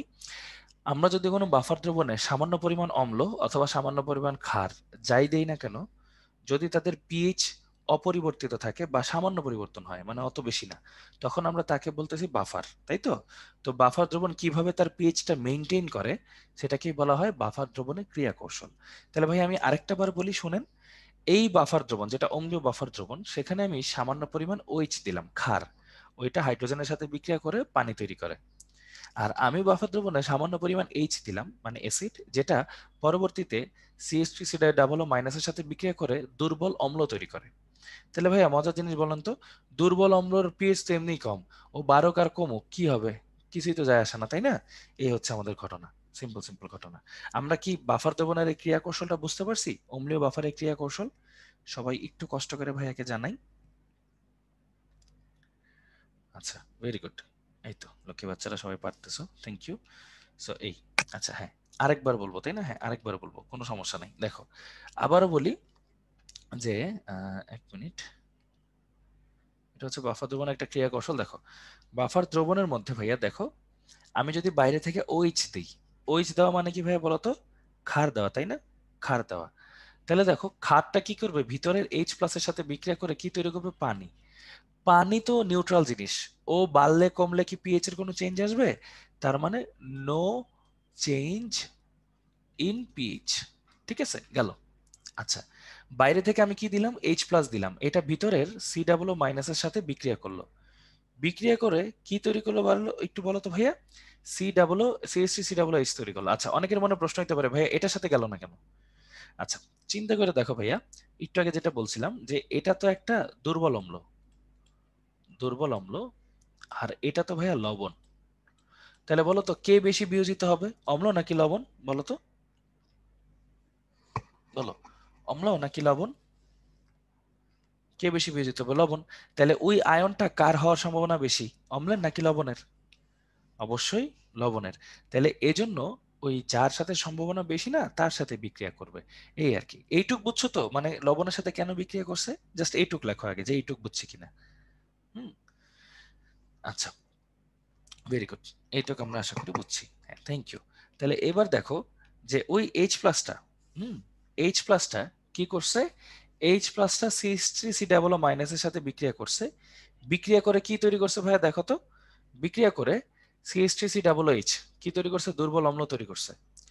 এই দুর্বল অম্লটার কিন্তু পিএইচ এর মান মানে আহামরি বাড়ায় না কমায় না, কারণ সে তো নিজেই দুর্বল। যেহেতু সে নিজেই দুর্বল, সে তো পিএইচ এর মান তেমন একটা বাড়াইতে পারে না কমাইতে পারে না। তার মানে আলটিমেটলি বাফার দ্রবণের পিএইচ তেমন একটা পরিবর্তন হয় না। ওকে, এই আর কি ব্যাপারটা। আচ্ছা, এখন একটা দুইটা প্রশ্ন আসতে পারে। এক, যে ভাইয়া এখানে তো এই আয়নটা কমে যাইতেছে, এই আয়নটা কমে যাইতেছে, হ্যাঁ, তাহলে পিএইচ তো কমার কথাই। ভাইয়া এটা একটা উভমুখী চিহ্ন দিছি না, একটা নীতি পড়ছিলাম মনে আছে, একটা বিখ্যাত নীতি, যেই নীতিতে কোনো কিছু কমলে বাড়লে ব্যালেন্স হয়ে যায়, কোন নীতি বলেন? এটার উত্তর আপনারা জানেন অলরেডি, আমার কষ্ট করার দরকারই নেই, হ্যাঁ। আচ্ছা, এটা কিন্তু লাসা তেলের নীতি মনে আছে? এই তো, লাসা তেলের নীতির ইউজ করলে কিন্তু আলটিমেটলি এটা ঠিক হয়ে যায়। আর ইস্টেক একটা প্রশ্ন করছে যে ভাইয়া এই OH-টা হাইড্রোজেনের সাথেই কেন বিক্রিয়া করলো, ওর সাথে সোডিয়ামের সাথেও তো বিক্রিয়া করতে পারতো। আচ্ছা, তোমরাই বলো ভাইয়া, যৌগ গঠন করার উদ্দেশ্য কি, স্থিতিশীলতা অর্জন। পানি আর সোডিয়াম হাইড্রোক্সাইড, এই দুইটার মধ্যে কোনটা উৎপন্ন হইলে বেশি স্থিতিশীল যৌগ তৈরি হবে, তোমরাই বলো। পানি। এই কারণে সে পানি তৈরি করে, সোডিয়াম হাইড্রোক্সাইড তৈরি করে না। ব্যাপারগুলো কিন্তু তোমাদের মধ্যে জানার মধ্যে, দেখছো ব্যাপারটা মিলছে? এই হচ্ছে ব্যাপারটা। এখন কি আমরা মোটামুটি ক্রিয়া কৌশলটা বুঝতে পারছি যে আমরা এইচ দেই আর OH দেই, যাই দেই না কেন কি হবে ভাইয়া বলো তো, পিএইচটা মোটামুটি ঠিকই থাকে। বাফার শেষ হবে, বাফার শেষ হবে যে যখন আমি কমায় ফেলবো জিনিসগুলো নিজে থেকে বাইরে থেকে, এই এছাড়া মোটামুটি ঠিক থাকবে, হ্যাঁ। এই, আচ্ছা আচ্ছা কৌশিক, থ্যাংক ইউ। আচ্ছা, মোটামুটি সবাই এখন বুঝতে পারছি না অম্লীয় বাফারের ক্রিয়া কৌশল? একটু চ্যাট বক্সে ভাইয়াকে জানাও। না, পানির পিএইচ তো 7, 7 মানে নিউট্রাল না সোমা, কেন চেঞ্জ হবে? হ্যাঁ, এই, না না আসবে এগুলা, এখন না, এগুলা নেক্সট পর্বে আমরা পড়বো, এখন শুধু একটু বলবো।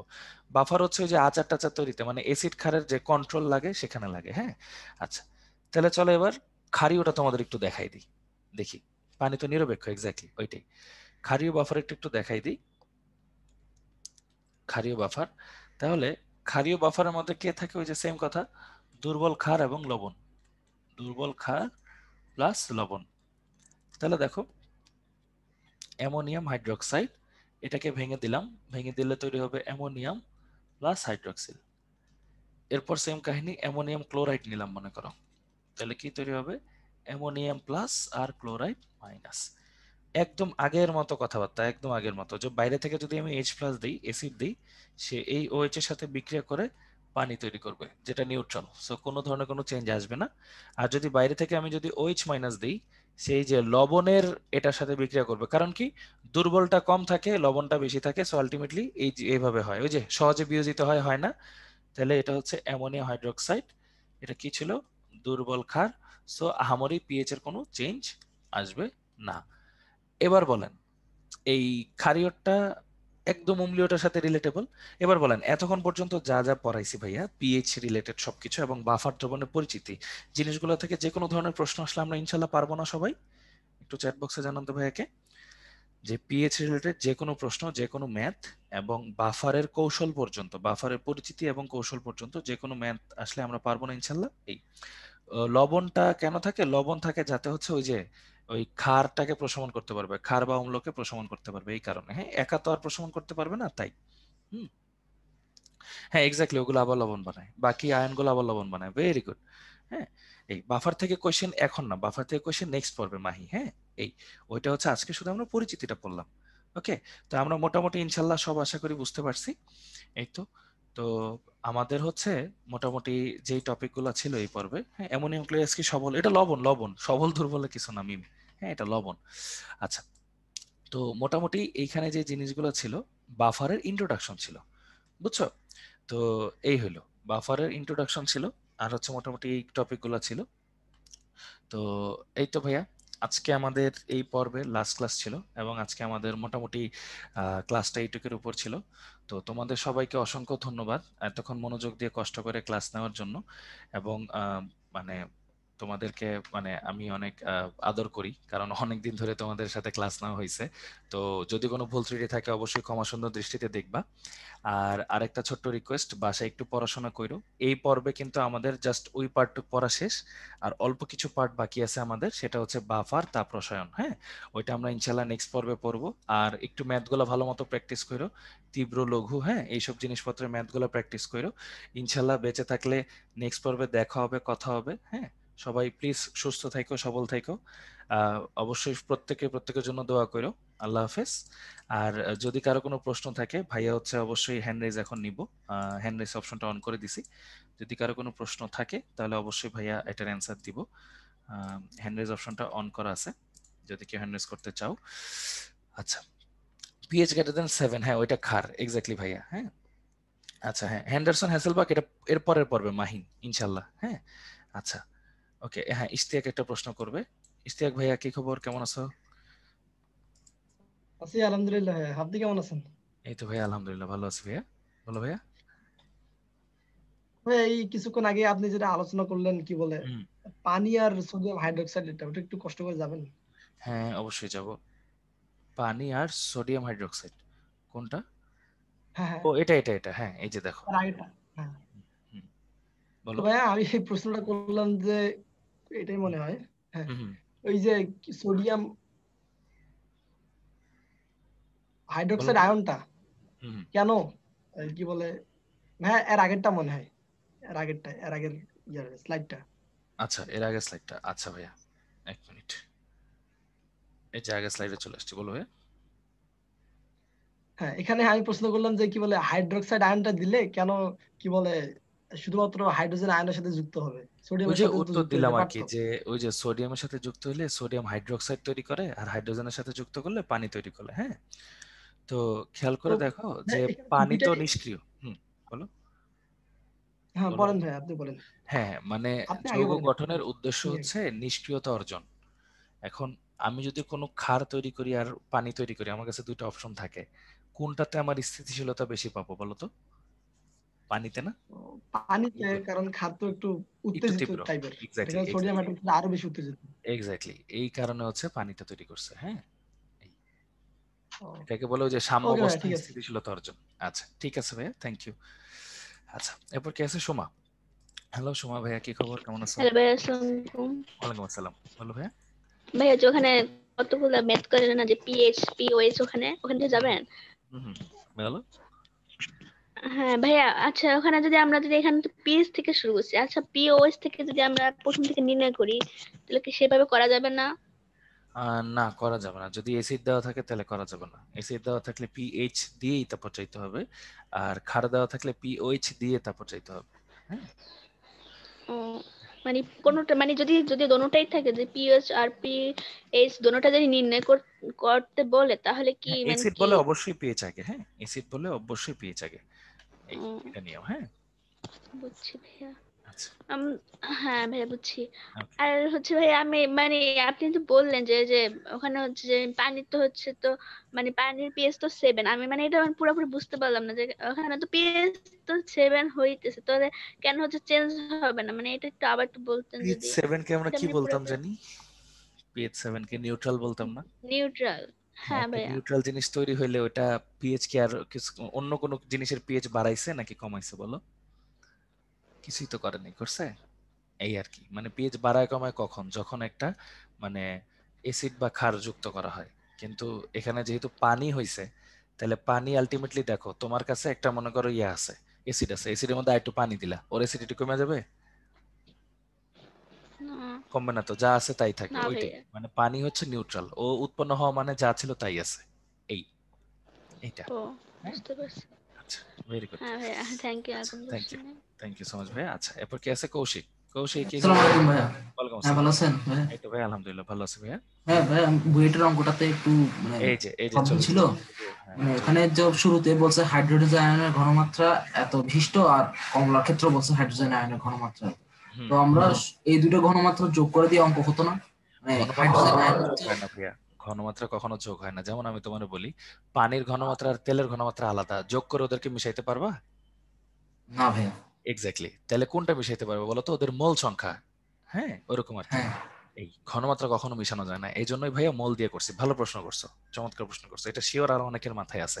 তো এটাই, মানে ঘনমাত্রা সহজে যোগ করা যাবে না, কারণ দুইটা আলাদা জিনিস। কিন্তু মোল সংখ্যা কিন্তু একটা, ওই যে আমরা বলতাম না মৌলিক একক 7টা, এর মধ্যে মোল একটা, তো মোল সংখ্যাকে যোগ করা যায় আর কি, এই ঠিক আছে। হ্যাঁ, মানে আমাদেরকে যখন এরকম প্রশ্ন দিবে হাইড্রোজেন হ্যাঁ আয়নের হ্যাঁ ঘনমাত্রা ঘনমাত্রা থাকলে আমরা মোলে সেটাকে মোল মোল মোলে নিব। কনভার্ট করে হ্যাঁ যোগ বিয়োগ করতে পারবো, মানে যোগ বিয়োগ করার কোনো কাহিনী থাকলে মোলে নিয়ে যাব। হ্যাঁ এই, হ্যাঁ ভাইয়া, আর যদি মোল দেওয়া থাকে? তাহলে ওই তো দেওয়া থাকলেই যোগ করে ফেলবো ডাইরেক্ট। হ্যাঁ এই, আচ্ছা ঠিক আছে ভাই, ঠিক হ্যাঁ আছে ধন্যবাদ ওকে। ভাইয়া। ওকে বুঝছি। ঠিক আছে ভাইয়া, থ্যাংক ইউ থ্যাংক আসসালামু ইউ ভাই। আলাইকুম। ওয়ালাইকুম আসসালাম। কি আবার, হ্যাঁ এটা কি, না না এরকম এরকম ভাবে করা লাগবে ভাই, আসলে অন্যভাবে করতে গেলে অনেক বিশাল হয়ে যায়। আচ্ছা, পানের অযোগ্য কারণ কি? ওই খাওয়ার লিমিট হচ্ছে 7-এর আশেপাশে, মানে নিউট্রালের আশেপাশে, হয় 5 অথবা 9, কিন্তু এর কম বা বেশি হইলে পানের অযোগ্য হয়ে যাওয়া। এত বেশি মনে করো 1.3, এটা খাইলে তো পুরোপুরি পেট জ্বলে যাবে, এই আর কি। হ্যাঁ আচ্ছা, তো যাই হোক, সবাইকে অনেক অনেক ধন্যবাদ। আর কোনো হ্যান্ড রাইজ দেখতেছি না, তো সবাই ভালো থেকো, সুস্থ থেকো। আশা করি নেক্সট পর্বে তোমাদের সাথে দেখা হবে, কথা হবে। নেক্সট পর্বে আমাদের বাফারের আরো ইন্টারেস্টিং জিনিসপত্র থাকবে, এবং ওইখানে হচ্ছে বাফারের যত ধরনের ম্যাথ প্রমাণ টমান যা যা আছে সবগুলা থাকবে। এবং হচ্ছে নেক্সট পর্বে আমাদের পুরো ফার্স্ট ইয়ার চ্যাপ্টারটা শেষ হবে, পুরো ফার্স্ট পেপারটা শেষ হবে।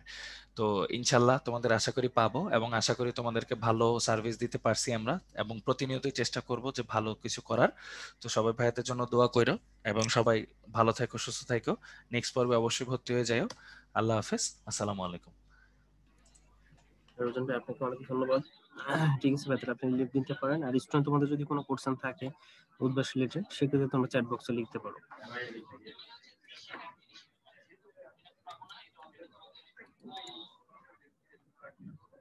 আচ্ছা, এই সিলেকশন এক্সপো কবে থেকে? এটা মেবি হচ্ছে তোমার ফেব্রুয়ারি 9 তারিখ থেকে শুরু হবে, না 7 তারিখ থেকে, সরি 7 তারিখ থেকে শুরু হবে, তোমাদেরকে জানানো হবে।